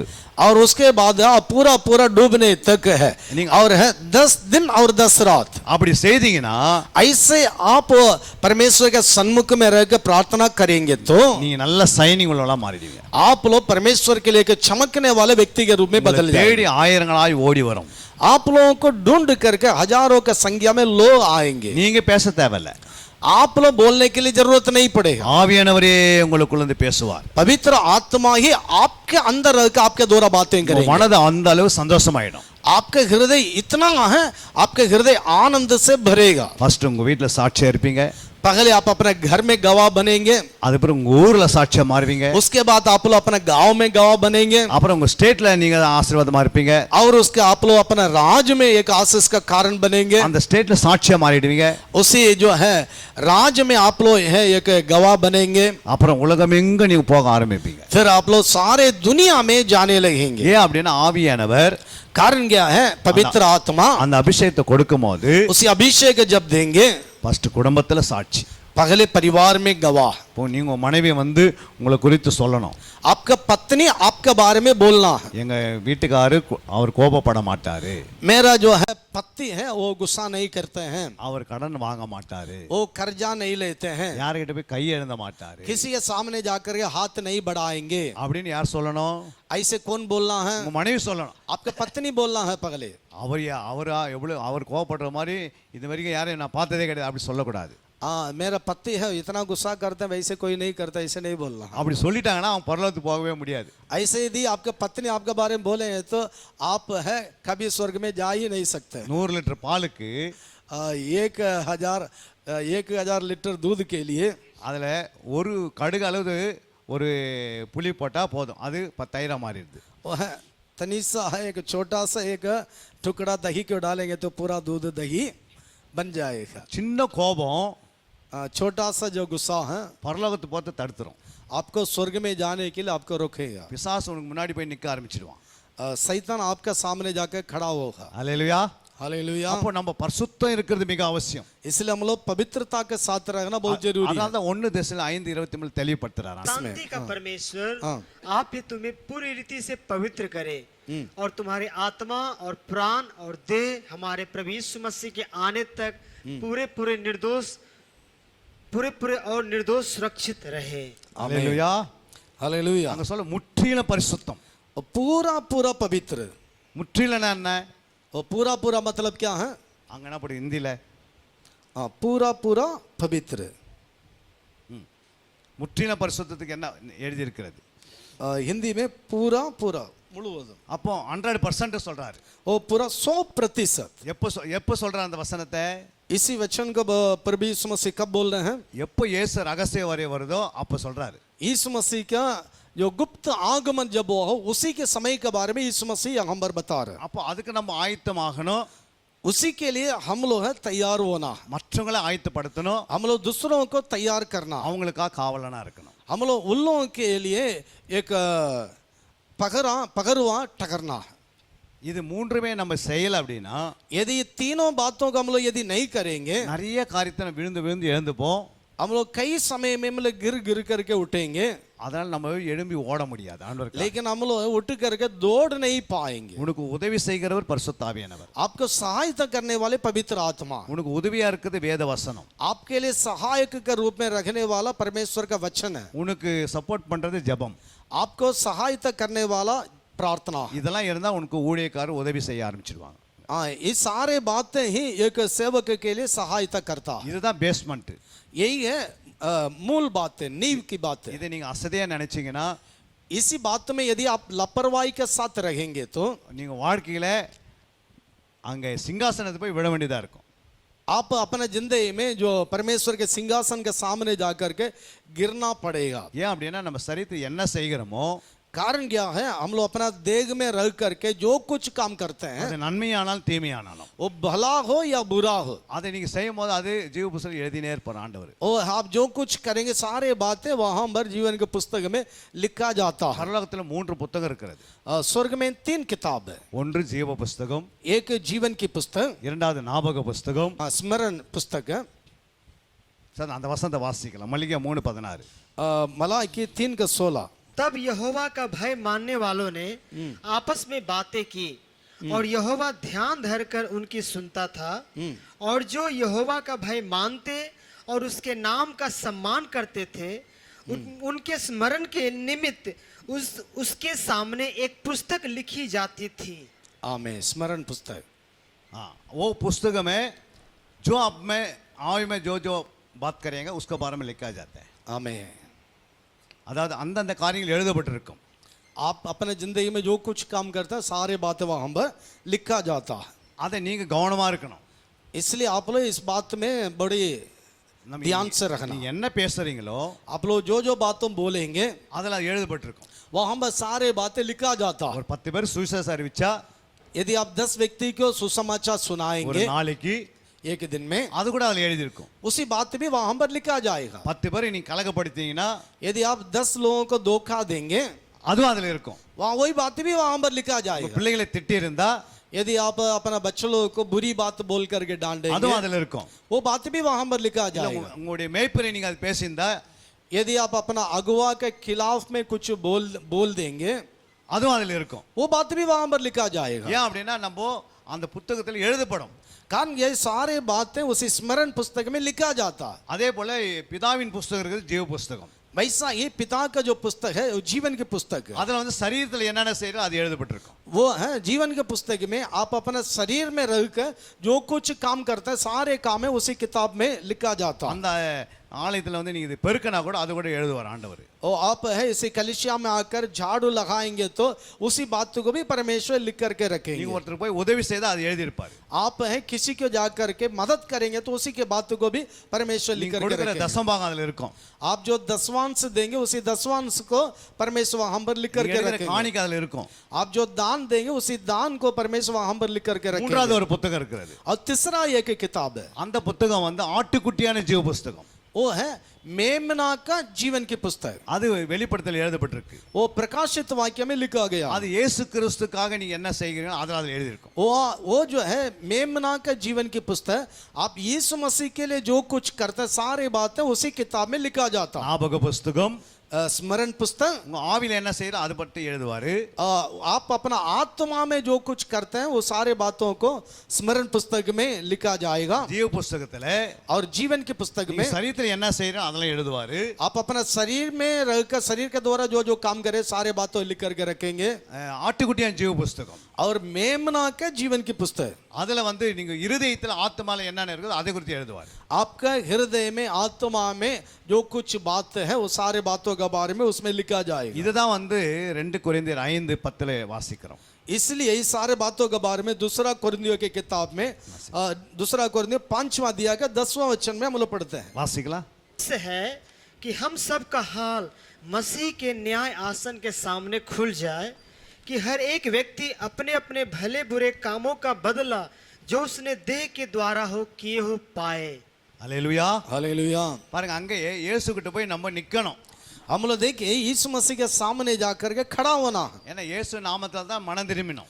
कारण ये यीशु मसीह के नाम से ही हम लोग मन फिराए. இப்போ இயேசு நாமத்தால தான் நம்ம பிசாசை துரத்துறோம். अभी हम लोग यीशु मसीह के नाम से दुष्ट आत्माओं को निकालते हैं. இயேசு நாமத்தால தான் ஊழியம் செய்றோம். यीशु मसीह के नाम से हम लोग सेवकाई को भी करते हैं. நீ என்ன செய்றன்னு யாருக்கு தெரியும்?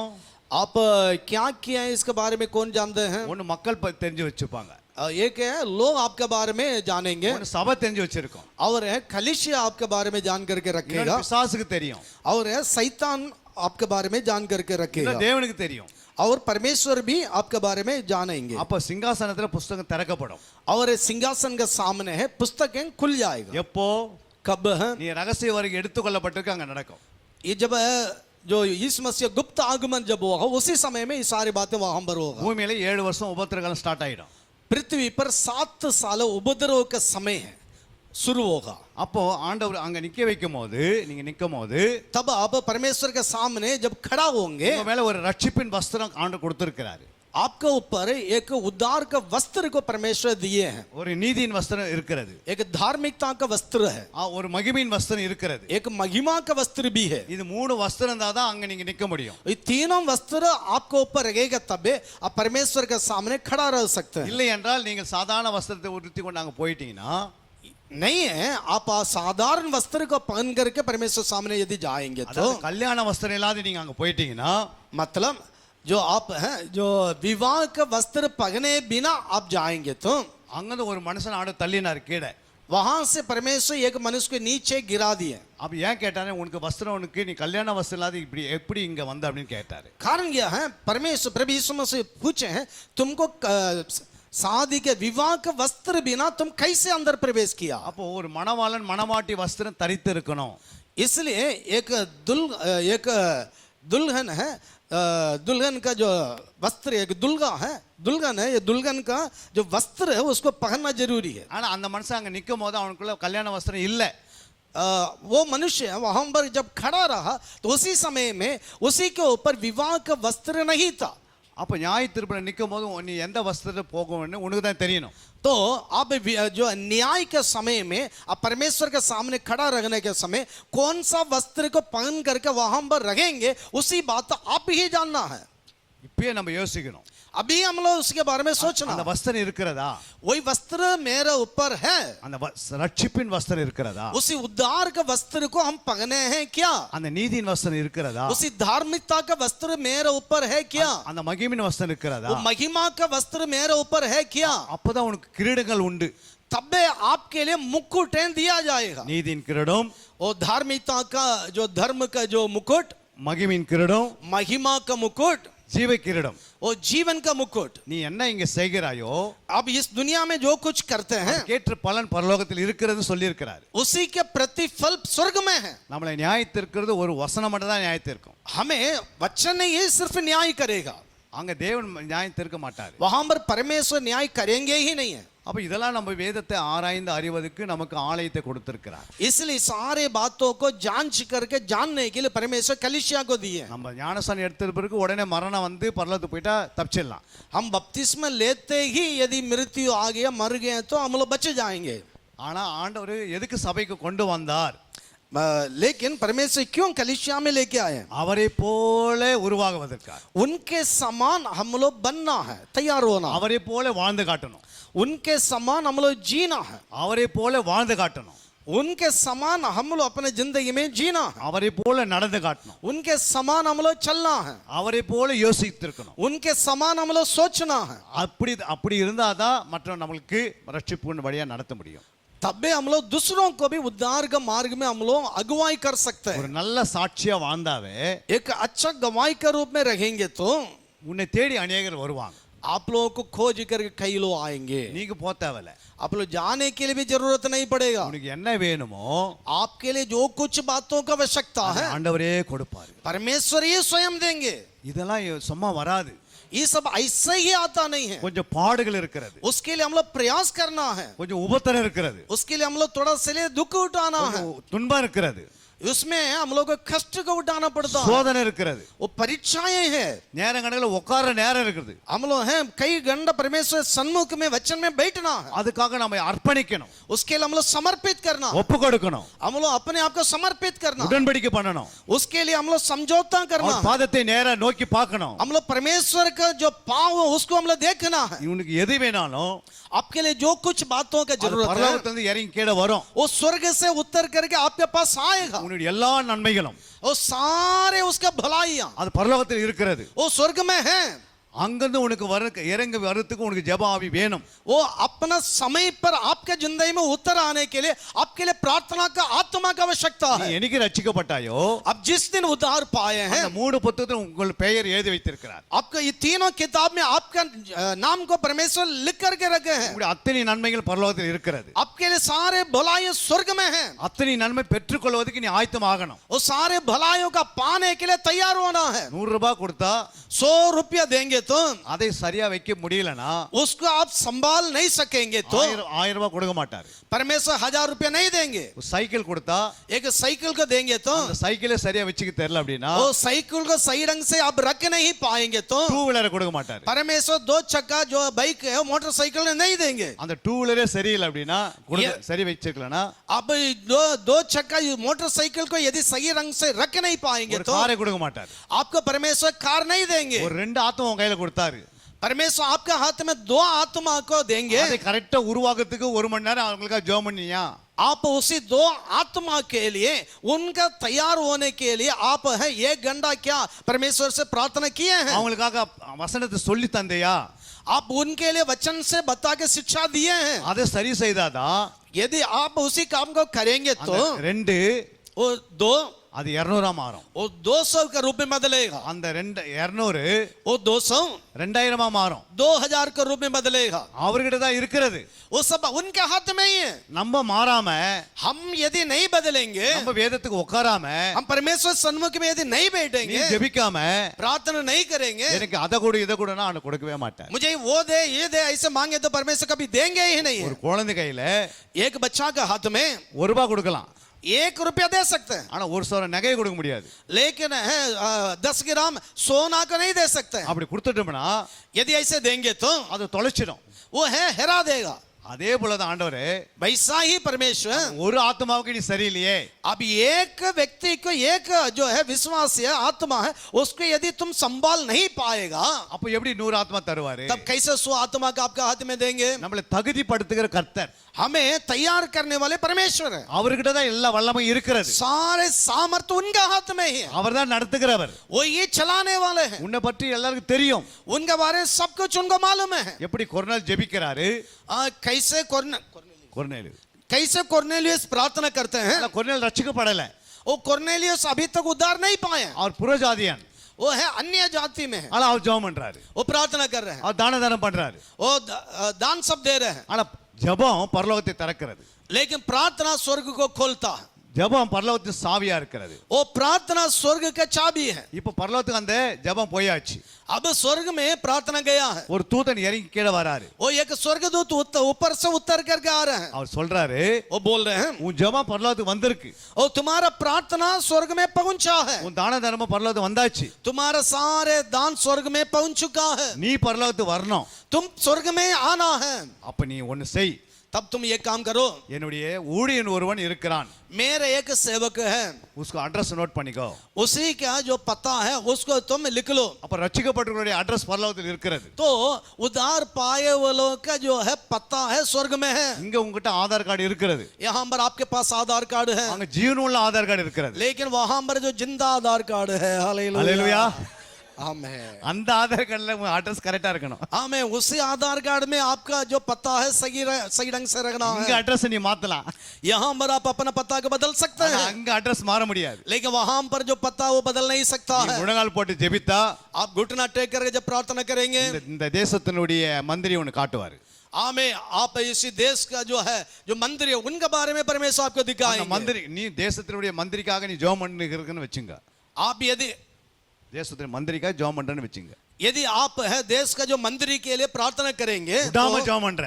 आप लगातार प्रार्थना करते हैं, ஒரு நாள், एक दिन आएगा அப்புறம் ஒரு மாசம், और एक दिन और एक महीना, நீங்க வருஷம் ஃபுல்லா ஜெபம் பண்றீங்க. अब साल भर प्रार्थना करते हैं, வல்லமை இறங்கி மந்திரி கிட்ட வரும். तब आप जो प्रार्थना करते हैं उसी सामर्थ्य है वो मंदिर के पास उतर आएगा। அந்த மந்திரி கிட்ட சொல்லுவாரு அந்த தேவதூதனே, तब स्वर्गदूत है वो मंदिर से बोलेंगे, இப்படி இந்த பகுதியில ஒரு ஊழியக்காரர் இருக்கிறாரு, इसी प्रांत में एक सेवक है, அவர் போய் அழைச்சிட்டு வாங்க முதல்ல அப்படின்னுவாரு. उसको जाकर बुला के लाओ। அந்த அட்ரஸ் மந்திரிக்கு யார் கொடுத்து? தூதர் கொடுக்கிறாரு. इसी जो पता है वो मंदिर के पास कौन दे रहे हैं? स्वर्गदूत दे रहे ஒரு हैं। நாள் மந்திரி உன்னை சந்திப்பாரு. वो एक दिन मंदिर आपसे आकर के मिलेंगे, ஏன்னா மந்திரிக்காக நீ ஜெபம் பண்ணி இருக்கிற. कारण क्या वो मंदिर के लिए आप प्रार्थना किए அப்ப हैं, மந்திரி உன்னை மூலமா ரட்சிக்கப்படுவாரு. तब मंदिर आपके द्वारा उद्धार पाएंगे। உங்க வீட்ல இருக்கிறவங்களுக்கு நீ ஜெபம் பண்ணா உங்க வீட்ல இருக்கிறவங்க ரட்சிக்கப்படுவாங்க. आपके घर में जो लोग उन लोगों के लिए आप प्रार्थना உங்க करें, தெருவுக்காக ஜெபம் பண்ணா தெருவுக்கு ரட்சிக்கப்படுவாங்க. आपके गली में जो रहते हैं उन लोगों के लिए आप प्रार्थना करें तो वो लोग उद्धार உங்க पाएंगे। டிஸ்ட்ரிக்டாக நீ ஜெபம் பண்ணா உங்க டிஸ்ட்ரிக்ட் மனம் திரும்புவான். आपके जिला के लोग हैं उन लोगों के लिए प्रार्थना करें तो वो लोग उद्धार நீங்க पाएंगे। யாருக்கெல்லாம் ஜெபம் பண்ணீங்களோ आप लोग जो व्यक्ति के लिए प्रार्थना करेंगे, அந்த ஆத்மா பார்க்கிற வரைக்கும், அந்த ஆத்மா பார்க்கிற வரைக்கும், हाँ उसी जो है आत्मा है वो जब तक उसी को नहीं देखेंगे, அந்த ஆத்மா ரட்சிக்கப்படுற வரைக்கும் उसी आत्मा का उद्धार जब तक नहीं होगा, தேவன் உனக்கு ஜீவனை கொடுக்க ஆரம்பிக்கிறாரு. परमेश्वर आपके लिए जीवन को देने लगेंगे, உனக்கு ஆயுஷ் நாட்களை கூட்டுறாரு. आपका आयु को बढ़ा देंगे, உங்களுக்கு உன்னுடைய தீர்க்காயுசை கட்டளையிடுறாரு. दीर्घायु से आपको तृप्त ஏன்னா करेंगे, நீ ஜெபம் பண்ணி இருக்கிற. कारण कि आप प्रार्थना किए हैं। அந்த ஆத்மா ரட்சிப்புக்காக உனக்காக காத்து கொண்டிருப்பார் ஆண்டவர். उसी आत्मा का उद्धार के लिए, उसी व्यक्ति के उद्धार के लिए परमेश्वर आपको रख करके उसी के लिए इंतजार करते ஜெபம் रहेंगे। என்பது प्रार्थना मतलब ஒரு மேக்னெட். एक जो चुम्बक है, அது இழுத்துன்னு ஓடியார மக்களை. वो लोगों के खींच करके लेके आएगा, ஏன்னா அது ஒரு மேக்னெட் மாதிரி. वो है चुंबक है। ஜெபம் என்பது वो प्रार्थना का मतलब இன்சூரன்ஸ். वो एक जमा है, அதை நீங்க செய்துனே இருந்தீங்கன்னா वो ऐसे जमा है आप करते रहेंगे பின்னாடி तो வர சந்ததியை ஊழித்து வந்துனே இருப்பாங்க. वो आपका जो बाद में जो आएगा वो पीढ़ी है वो सेवकाई में आते रहेगा। நீங்க ஜெபம் பண்ணல அப்படின்னா यदि आप प्रार्थना नहीं करेंगे உங்க तो பின்னாடி வர சந்ததி ஆத்மா ரட்சிக்கப்படாது. आपके बाद ये जो पीढ़ियां हैं वो कभी उद्धार नहीं पाएगा। ஒருவேளை நீங்க ரட்சிக்கப்பட்டுட்டீங்க, शायद आप लोग उद्धार पाए हैं, உங்க பேரன் ரட்சிக்கப்படலனா, आपका जो है जो पोता उद्धार नहीं पाएगा। நீங்க பரலோகத்திலிருந்து आप जब स्वर्ग में रहेंगे, ஒரு முறை பேரனை காட்டுவார் நரகத்துல. आप है परमेश्वर आपका पोता को जो नरक में रहेगा उसको परमेश्वर அப்ப நீ दिखाएंगे, வேதனைப்படுவ. तो आप है बहुत ज्यादा दुखित हो ஒரு जाएंगे। ஐஸ்வர்யம் லாசரம் போய் இருக்கும்போது ஆண்டு காட்டுறாரு. एक धनी और लाजर है जो वहां स्वर्ग में रहने के समय परमेश्वर दिखा रहे हैं, அப்போ ஆத்மா வேதனைப்படும். तब आत्मा में दुख आ जाता है। ஐயோ நான் என் பேரனுக்காக ஜெபம் பண்ணாத வந்துட்டேனே, ओ मैं मेरा पोता के लिए प्रार्थना किए बिना आए हैं, எங்க தாத்தாக்காக ஜெபம் பண்ணலையே, ओ मेरा दादाजी के लिए मैं प्रार्थना नहीं किया என்னுடைய है, உற்ற உறவினக்காக ஜெபம் பண்ணலையே. मेरा रिश्तेदारों के लिए मैं प्रार्थना नहीं किया है। அப்படி நீங்க ஜெபம் பண்ணீங்கன்னா ऐसे यदि आप प्रार्थना करेंगे அது तो பார்த்தா இன்சூரன்ஸ். यही है, इसको है जो जमा है, जमा अगर- करना है, अगर- जमा करने के बात है। ஜெபம் என்பது ஒரு ஆன்டி வைரஸ். और जो प्रार्थना है मतलब एंटीवायरस है। ஒரு ஆன்டி வைரஸ் இருக்கும்போது जब वो एंटीवायरस जब रखेगा, அந்த கம்ப்யூட்டரோ वो कंप्यूटर, அந்த செல்போனோ वो सेलफोन है, இல்ல அது டேப்லெட்டோ वो जो है टैबलेट है, அது எது இருந்தாலும் वो कुछ भी हो, அது ஸ்டக் ஆகி நிக்காது. वो है जो है वो रुकेगा नहीं, அது ஓடினே இருக்கும். वो चलते रहेगा। எப்போ நீ ஜெபம் ஸ்டாப் ஆயிடுச்சோ जब आपका प्रार्थना बंद हो जाता है அன்னிலிருந்து நீ ஸ்டக் ஆகி நின்னுடுவ. वो आप है ऐसे रुक जाएंगे, அது உன் ஆவியில பலவீனம் ஆயிடுவ. आप अपना आत्मा में कमजोर पड़ेंगे, ஆட்டோமேட்டிக்கா நீ ஆண்டவர் விட்டு வெளியே வர ஆரம்பிச்சிடுவ. वो अपने आप परमेश्वर से आप बाहर चले जाएंगे। எத்தனை பேருக்கு புரியுது? आप लोग में से कितने लोग इस बात को समझ रहे हैं? ஒரு கரங்களை தட்டி தேவ நாமத்தை ताली बजा के हम यीशु मसीह नाम का महिमा करेंगे पूरे हृदय से। समझ रहे हैं तो समझने के समय विश्वास के साथ ताली बजाएंगे। அடுத்தது आमें। उसके बाद ஜெபம் என்பது प्रार्थना मतलब பரிசுத்தம்.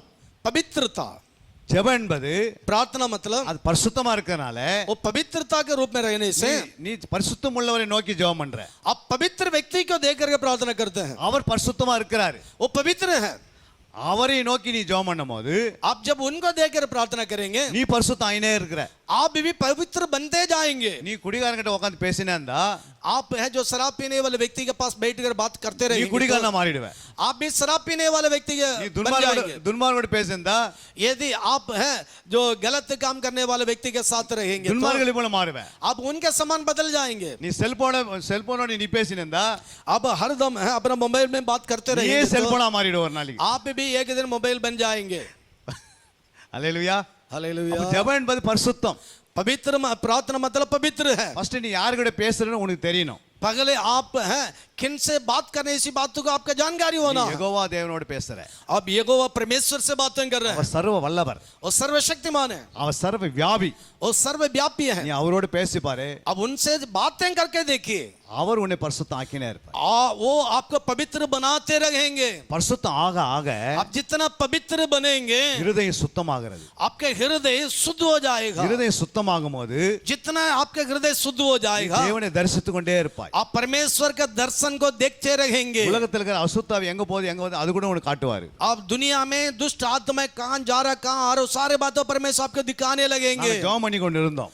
हम लोग प्रार्थना करते रहे 21 மணி நேரம். 21 घंटा। ஒரு லேடிக்குள்ள एक स्त्री के अंदर 60,000 பிசாசு இருந்தது. 60,000 दुष्ट आत्माएं थी। அவங்க குஜராத்ல இருந்து வந்தாங்க ட்ரான்ஸ்ஃபர் ஆகி. वो गुजरात से ट्रांसफर होकर के चेन्नई में आई थी। அந்த லேடிக்குள்ள उस स्त्री के अंदर எப்படிப்பட்ட ஜெபம் பண்ணா கூட அது போவாது. कितना भी प्रार्थना करने के बावजूद भी नहीं निकल पाता था। அது என்ன சொல்றாங்க எத்தனை பாஸ்டர்னா எட்டுவா और दुष्ट आत्मा बोलता था जितना जो पास्टर लोगों को लेके आना है लेके आओ, நான் போகவே மாட்டேன். हम निकलेंगे नहीं। அப்படியே அது எப்பவுமே நுர தள்ளினே இருக்கும். वो हम मुंह से फेर निकालते रहा। நாங்க ஜெபிக்க அது நுர தள்ளினே இருக்கும். हम लोग प्रार्थना करते रहे, वो मुंह से फैन निकलते रहा। ஒரு மண்டபத்தில் நாங்க 21 மணி நேரம் ஜெபம் பண்றோம். हम लोग एक मंडप में हॉल में बड़ा हॉल में हम लोग 21 घंटा लगातार प्रार्थना करते रहे। காலை 8 மணிக்கு அந்த லேடி வந்தாங்க. और सुबह में 8 बजे उसी स्त्री आई है। மறுநாள் காலைல 5 மணி வரைக்கும் और दूसरा दिन सुबह 5 बजे तक அது ஓடிக்கினே இருக்கும். वो प्रार्थना चलते रहता। அது டான்ஸ் ஆடினே இருக்கும். उसे दुष्ट आत्मा वो नाचते रहा। நாங்க பாட்டு பாடுறோம், हम लोग गीत गा रहे हैं, நல்லா துதிக்கிறோம், स्तुति कर रहे हैं, வர்ஷிப் பண்றோம், आराधना कर रहे हैं, ஜெபிக்கிறோம், प्रार्थना कर रहे हैं, வசனம் பேசுறோம். वचन से बोल रहे அந்த हैं। லேடி கிட்ட நாங்க போகவே இல்லை. उसी स्त्री के पास हम गए ही नहीं है। கையை வைக்கல, எதுவும் வைக்கல. हम सिर पर हाथ भी रखे नहीं, कुछ भी नहीं रखे। பாரத்தோட ஜெபித்தோம். हम लोग बोझ के साथ प्रार्थना करते रहे हैं। நீங்க பாருங்க கரெக்டா சரியாக காலை 5 மணிக்கு देखिए ठीक सुबह 5 बजे அந்த மேல ஒரு வல்லமை இறங்கி வந்தது. ओ ऊपर से एक सामर्थ उस स्त्री के ऊपर उतर आया। அந்த 60,000 பிசாசு அந்த சரீரத்தை விட்டு வெளியே போச்சு. वो 60,000 दुष्ट आत्माएं उसी स्त्री के शरीर से निकल உடனே அந்த சகோதரி மனம் திரும்பினார்கள். उसी स्त्री उसी बहन उसी समय में ही मन फिराई। அதே வருஷத்துல திருமணமாக ஆண்டவர் கிருபை செய்தார். उसी साल में ही शादी होने के लिए परमेश्वर उनको ஒரு நல்ல வழியிலே ஆண்டவர் வழி வஸ்தறார். एक अच्छा मार्ग में परमेश्वर उनके लिए राहु को खोले हैं। அந்த 21 மணி நேரம் ஜெபம் வைக்கல அப்படின்னா उसी 21 घंटा का प्रार्थना यदि नहीं रखा होता तो அந்த ஆவி அது மேலே தான் இருந்திருக்கும். उसी दुष्ट आत्मा उसी के ऊपर ही रहा होता। ஏன்னா எல்லா ஆவிகளுக்கும் வித்தியாசம் இருக்கிறது. कारण यह सभी आत्माओं के लिए फर्क है। அந்த ஆவி டிசைன் வித்தியாசம். वो हर एक आत्मा का रूप में उसका बदलाव है। சிலங்க ரட்சிக்கப்பட்டு 20 வருஷம் வரைக்கும் அவங்களுக்கு கோபம் மாறாது. और कुछ लोगों का है उद्धार पाने के बाद कई साल होने के बावजूद भी गुस्सा है नहीं जाता। அவங்களுக்குள்ள அந்த விதை போட்டு வச்சிருப்பான் சாத்தான். और शैतान है उसी के अंदर है, उसी बीज को डाल करके रखा है। சிலவங்களுக்குள்ள பார்த்தா கோச்சிக்கிற குணம் இருக்கும். कुछ लोगों को गुस्सा करने की आदत रहता है। சிலருக்குள்ள பார்த்தா எப்ப பார்த்தாலும் யாரை குறித்து குறை சொல்லினே இருப்பாங்க. कुछ लोग हैं किसी दूसरों के ऊपर है दोष लगाते रहते हैं। சிலவங்க பார்த்தா அவங்க பாஸ்டே குறை சொல்லி நிற்பாங்க. कुछ लोग हरदम अपना पास्टर जी के विरोध में ही बोलते रहते हैं। ஆனா அவங்க யாரு? लेकिन वो कौन है? ஆனா அவங்க தேவனுடைய பிள்ளைங்க தான். वो लोग भी परमेश्वर के लोग हैं। அவங்களும் ஞானஸ்நானம் எடுத்திருக்காங்க. वो लोग भी बपतिस्मा लिए हैं। ஏன் போகல? क्यों उसी जो है दोष लगाने के आत्मा उनसे नहीं निकला? அதுக்காக நம்ம உட்காரணுமே. कारण यहाँ वो हम लोग हैं एक जगह पर नहीं बैठे हैं। அந்த உட்கார்ந்தா தான் முடியும். हम लोग एक जगह पर बैठेंगे तभी ये सब होगा। ஆண்டவரோட நீ நோக்கி பார்க்கணும். जब आप परमेश्वर को ओर देखेंगे ஜெபம் प्रार्थना சாத்தானை கோமா ஸ்டேஜ் கொண்டு போயிடும். और शैतान को कोमा में ले जाएगा. அப்போ அதுக்கேற்ற ஒரு ஜெபம் பண்ணணும். ऐसे एक प्रार्थना की आवश्यकता है. அப்படி நம்ம அந்த ஜெபம் பண்ணலனா हम लोग ऐसे प्रार्थना नहीं करेंगे, எப்போ நம்மளே கோமால நடத்த ஆரம்பிக்கும். वो शैतान क्या करे, हम लोग को कोमा में ले जाएगा. அப்போ கோமாக்கு அவன் போகணும்னா तो शैतान कोमा में जाना है. कोमा में मतलब है, समझ रहे हैं ना. அது போய் அமைதியா படுத்துருவாங்க, அவங்க அமைதியா படுத்துருவாங்க கோமானா. हाँ, कोमा मतलब है कि उसे है कोई है हिलाव वगैरह नहीं रहा, ऐसे ही पूरा बेहोश होकर के அப்ப இயேசு पड़ा रहेगा. இயேசு அப்படிப்பட்ட ஜெபம் பண்ணாரு. यीशु मसीह ऐसे प्रार्थना किए हैं. 40 பகல் 40 இரவு கண் விழித்து ஜெபித்தார். 40 दिन 40 रात यीशु मसीह जाग करके प्रार्थना की. அவர் கடவுள், यीशु मसीह परमेश्वर है. அவருக்கு எதுக்கு ஜெபம்? उनके लिए प्रार्थना के लिए क्या जरूरी நம்ம है? மனுஷர்கள், हम लोग मनुष्य हैं, நம்ம ஜெபிக்க வேண்டியது அவசியம். हम लोग प्रार्थना करना जरूरी ஏன் है. அவர் ஜெபித்தாரு? यीशु मसीह क्यों प्रार्थना की அவர் है? மாம்சத்தில் வெளிப்பட்டார். यीशु मसीह भी मांस में प्रकट हुए हैं. அப்ப அவர் மாம்சத்தை ஜெயிக்கணும்னா यीशु मसीह यदि मांस के ऊपर जय नहीं पाएंगे, அவர் அந்த ஜெபத்தை போட்டாகணும். वो है, इसलिए यीशु मसीह वो प्रार्थना को किए हैं. விசுவாசுக்கு எதிர்த்து நிக்கணும். वो शैतान का सामना करना है. அப்ப இதெல்லாம் வந்து எல்லாருக்கும் நடக்கும். ये सब सभी लोगों के लिए होता है. மோசேக்கு मूसा के लिए 3 வயசுல இருந்து பிசாசு பின்தொடர்றான்.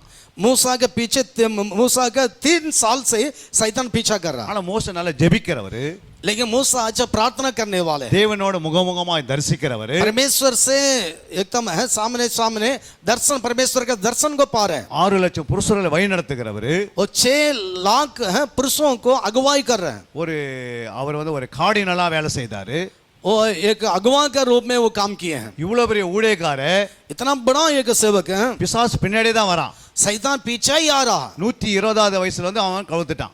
वो 120 साल जब उम्र हो रहा है, वो शैतान है मूसा को पलट दिया. அப்படிப்பட்ட ஜெபிக்கிற வீரனையே பின்னாடி தொடர்ந்து வரானா, इतना प्रार्थना करने वाला का पीछे भी शैतान कर रहा है, तो நம்மளால பிசாசு வந்து ஒரு பதற மாதிரி அடிச்சுட்டு போயிடுவான். हम लोग का सब एक भूसा का समान है, शैतान है उड़ा करके ले जाएगा. हम ரொம்ப ஜாக்கிரதையா இருக்கணும். इसलिए हम लोग बड़ी सावधानी के साथ रखना, ரொம்ப எச்சரிக்கையா இருக்கணும். बहुत सावधान रखना है. மோசேவை விடல, मूसा को शैतान छोड़ा नहीं, எலியாவை விடல, एलिया को शैतान छोड़ा नहीं, தாவீதும் விடல, दाऊद को शैतान छोड़ा नहीं, ஆபிரகாமை விடல. अब्राहम को शैतान छोड़ा नहीं. ஆண்டவரே இயேசுகிட்டே வந்து நிக்கறான், நான் உனக்கு தரேன்றான். यीशु मसीह के पास भी आकर खड़ा रहा, हम दुनिया को दे रहे हैं, இதெல்லாம் உனக்கு தரேன் நான். ये सब कुछ मैं आपको दे रहा हूँ. என்ன பாதத்துல ஆராதனை பண்ணேன்றாரு. मेरे सामने दंडवत कीजिए. ஆனா இதுக்கெல்லாம் ஜெயிக்கிறது எது? ஜெபம்தான். ये सारे बातों को ऊपर विजय देने वाला क्या है? प्रार्थना है. உங்களுடைய ஜெபத்தினுடைய அளவு பெருகணும்னா आपका प्रार्थना का जो है समय है बढ़ेगा. ஜெபம் பண்ணுவதற்கு அழகு தேவையில்லை. प्रार्थना करने के लिए सुंदरता का आवश्यकता नहीं है. ஜெபம் பண்ணுவது படிப்பு தேவையில்லை. प्रार्थना करने के लिए पढ़ाई लिखाई का जरूरत नहीं है. ஜெபம் பண்ணுவதற்கு பணம் தேவையில்லை. प्रार्थना करने के लिए पैसा का आवश्यकता नहीं है. பணம் ஜெபம் பண்ணுவதற்கு அழகான உடை தேவையில்லை. प्रार्थना करने के लिए सुंदर वस्त्र का आवश्यकता नहीं है. ஜெபம் பண்ணுவது ஒரு 10 பேர் இருந்தா தான் ஜெபம் பண்ணுவேன். प्रार्थना करने के लिए 10 व्यक्ति का जरूरत, 10 व्यक्ति रहेंगे तभी प्रार्थना करेंगे, அதுவும் தேவையில்லை. वो भी जरूरत नहीं है. ஒரு மனிதன் एक व्यक्ति திறப்பின் வாசல்ல நிக்கணும். वो खुला द्वार पर खड़ा होना है. உங்களை கேட்கிறார், யாரு? यीशु मसीह आपसे पूछते हैं कौन है? कौन? நீங்க யாரு? ஒரு ஆளா? क्या आप उसी एक व्यक्ति में से है? சொல்ல முடியுமா? क्या बोल सकते हैं? உங்க கரங்களை உயர்த்தி காட்ட முடியுமா? क्या अपना हाथों को उठा करके दिखा सकते हैं? हम उसी खुला द्वार पर खड़ा रखने वाले एक व्यक्ति हैं. நான் திறப்பின் வாசல்ல நிக்க போகிறேன். मैं खुला द्वार पर खड़ा रहूंगा. ஒரு வாழ்க்கை தான். एक ही जिंदगी है. இதை சாப்பிட்டு தூங்குறதுக்காக இல்ல. ये खा करके सोने के लिए नहीं है. இது ஆண்டவருக்காக கொடுக்க போறேன். इसी जिंदगी को मैं परमेश्वर के लिए அப்படி दे யாராவது दूंगा. வந்திருக்கிறீங்களா? ऐसे कोई व्यक्ति यहाँ पर आए हैं, மணிக்கணக்கில் ஜெபிக்கிறவங்க, कई घंटे प्रार्थना करने वाले. ஒரு 21 மணி நேரம் பண்ணலாம், 21 घंटा आप प्रार्थना कर सकते हैं, ஒரு 72 மணி நேரம் பண்ணலாம், 72 घंटा आप प्रार्थना कर सकते हैं, ஒரு 6 இரவு 6 பண்ணலாம், आप 6 रात और दिन प्रार्थना कर सकते हैं, 10 பகல் 10 இரவு பண்ணலாம், 10 दिन और 10 रात प्रार्थना कर सकते हैं. இல்ல தானியேலுடைய ஜெபம் 21 இரவு 21 பகல் பண்ணலாம். वैसे दानियल 21 दिन और 21 रात प्रार्थना कर सकते हैं. எலியா, மோசே, இயேசு கிறிஸ்து 40 பகல் 40 அப்படி பண்ணலாம். अब एलिया जो है और मोसे है वो 40 दिन और रात ऐसे प्रार्थना कर सकते இல்ல हैं. நெகேமியா 52 நாள் பண்ணார், அது பண்ணலாம். नहीं तो नहमिया है वो 52 दिन प्रार्थना किया, वैसे आप कर सकते हैं. இத்தனை பேர்ல ஒருத்தர் தான் இயேசு கிறிஸ்து புதிய ஏற்பாடுல இருக்கிறாரு. इसमें से एक व्यक्ति है यीशु मसीह है, नया नियम में। இதெல்லாம் பழைய ஏற்பாட்டில். बाकी सब पुराना नियम में। யாராவது உடைய ஜெபத்தை நான் கண்ட்ரோல் பண்ணி நானும் திறப்பில் நிற்க போகிறேன் அப்படி அதாவது உங்களுக்கு அந்த வாஞ்சை வைராக்கியம் உள்ள வந்திருக்குதா? कोई भी एक व्यक्ति को देख करके इन लोगों का समान मैं भी परमेश्वर सामने खुला द्वार पर मतलब परमेश्वर के सामने खड़ा रह के मैं प्रार्थना करूंगा, ऐसे एक प्यास बोझ आपके अंदर आया है? அப்படி யாராவது வந்தால் கரங்களை உயர்த்தலாம். ऐसे एक किसी के व्यक्ति के अंदर एक बोझ है तो आप अपना हाथ को उठा के दिखा सकते हैं. பரவாயில்ல, 2 பேர் தூக்கி இருக்கிறாங்க, 3 பேர். ஹல்லேலூயா, हालेलुया. 2 இந்த சைடு ஒருத்தர். அவங்களுக்காக கரங்களை உயர்த்தி ஸ்தோத்திரம் பண்ணுங்க பார்க்கலாம். हमें 2 व्यक्ति इस तरफ भाई लोगों की तरफ से, एक बहन लोगों की तरफ से, उन लोगों के लिए हम लोग हाथ उठा करके परमेश्वर धन्यवाद கொஞ்ச देंगे. நேரம் 2 கரங்களை உயர்த்தி दोनों हाथों को हम लोग उठा करके परमेश्वर धन्यवाद. பிதாவாகிய தேவனை நோக்கி पिता परमेश्वर को और देखकर ஆண்டவரே प्रभु यीशु मसीह இந்த நேரத்தில் इस समय में பெண்கள்ல ஒருத்தரும் वो बहन लोग के बीच में से एक, ஆண்கள 2 பேரும் भाई लोग के बीच में से 2 व्यक्ति உமக்காக திறப்பின் வாசல் நிற்க போகிறான். वो तेरे सामने तेरे लिए खुला द्वार पर खड़ा रहने जा रहे हैं. அவங்க பரலோகத்திலிருந்து அந்த ஆவி பெறணும் ஆண்டவரே. प्रभु स्वर्ग से ही उसी आत्मा को उन लोगों के लिए तू देना. அவங்க மேல 100 மடங்கு தன் ஆவியை ஊற்ற வேண்டும். प्रभु यीशु मसीह उन लोगों के ऊपर 100 गुना अपना आत्मा को तू उंडेलना. இப்போதே இறங்கும்படியாக वो अभी ही उतरने पावे. விகாராவதாரபல சந்தல கரதினிகலபா. ஒரு வல்லமை இறங்கி வரட்டும் இப்பொழுது. अभी एक सामर्थ उतराने पावे.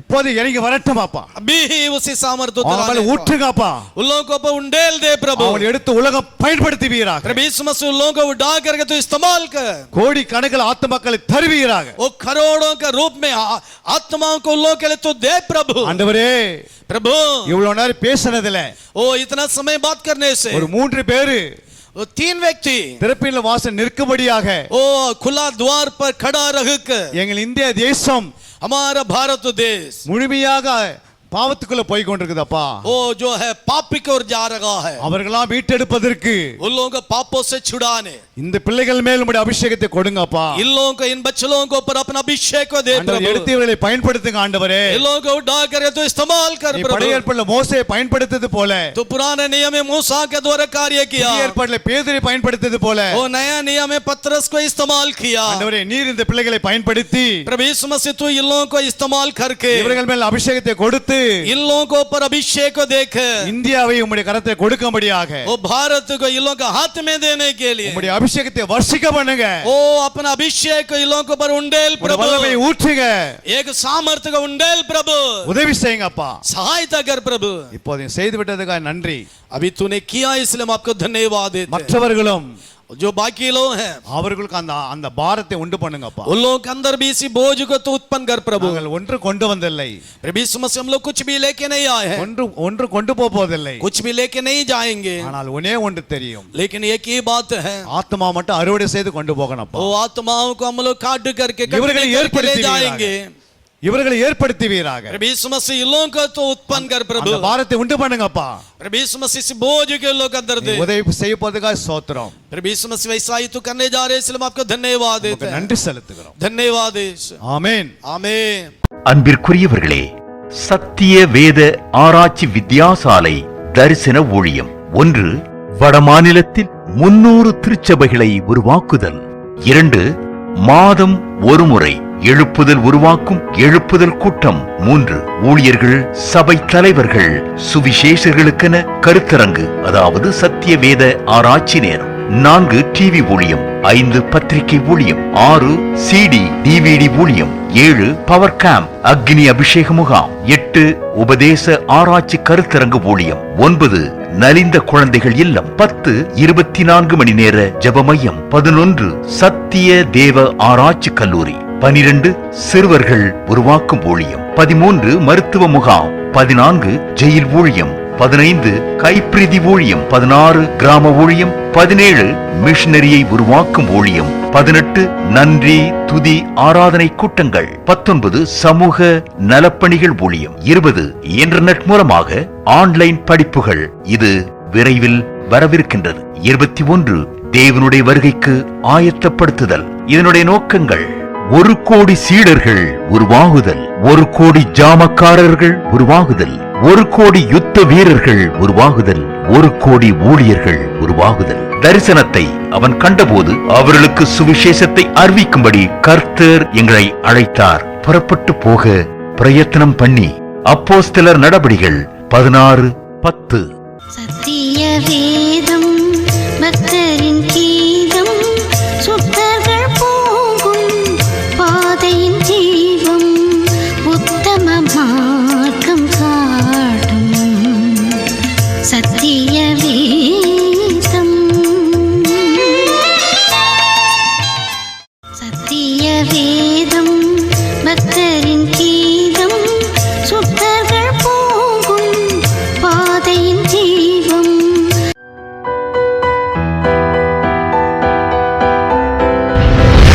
கர்த்தர் உங்களை ஆசீர்வதிப்பாராக.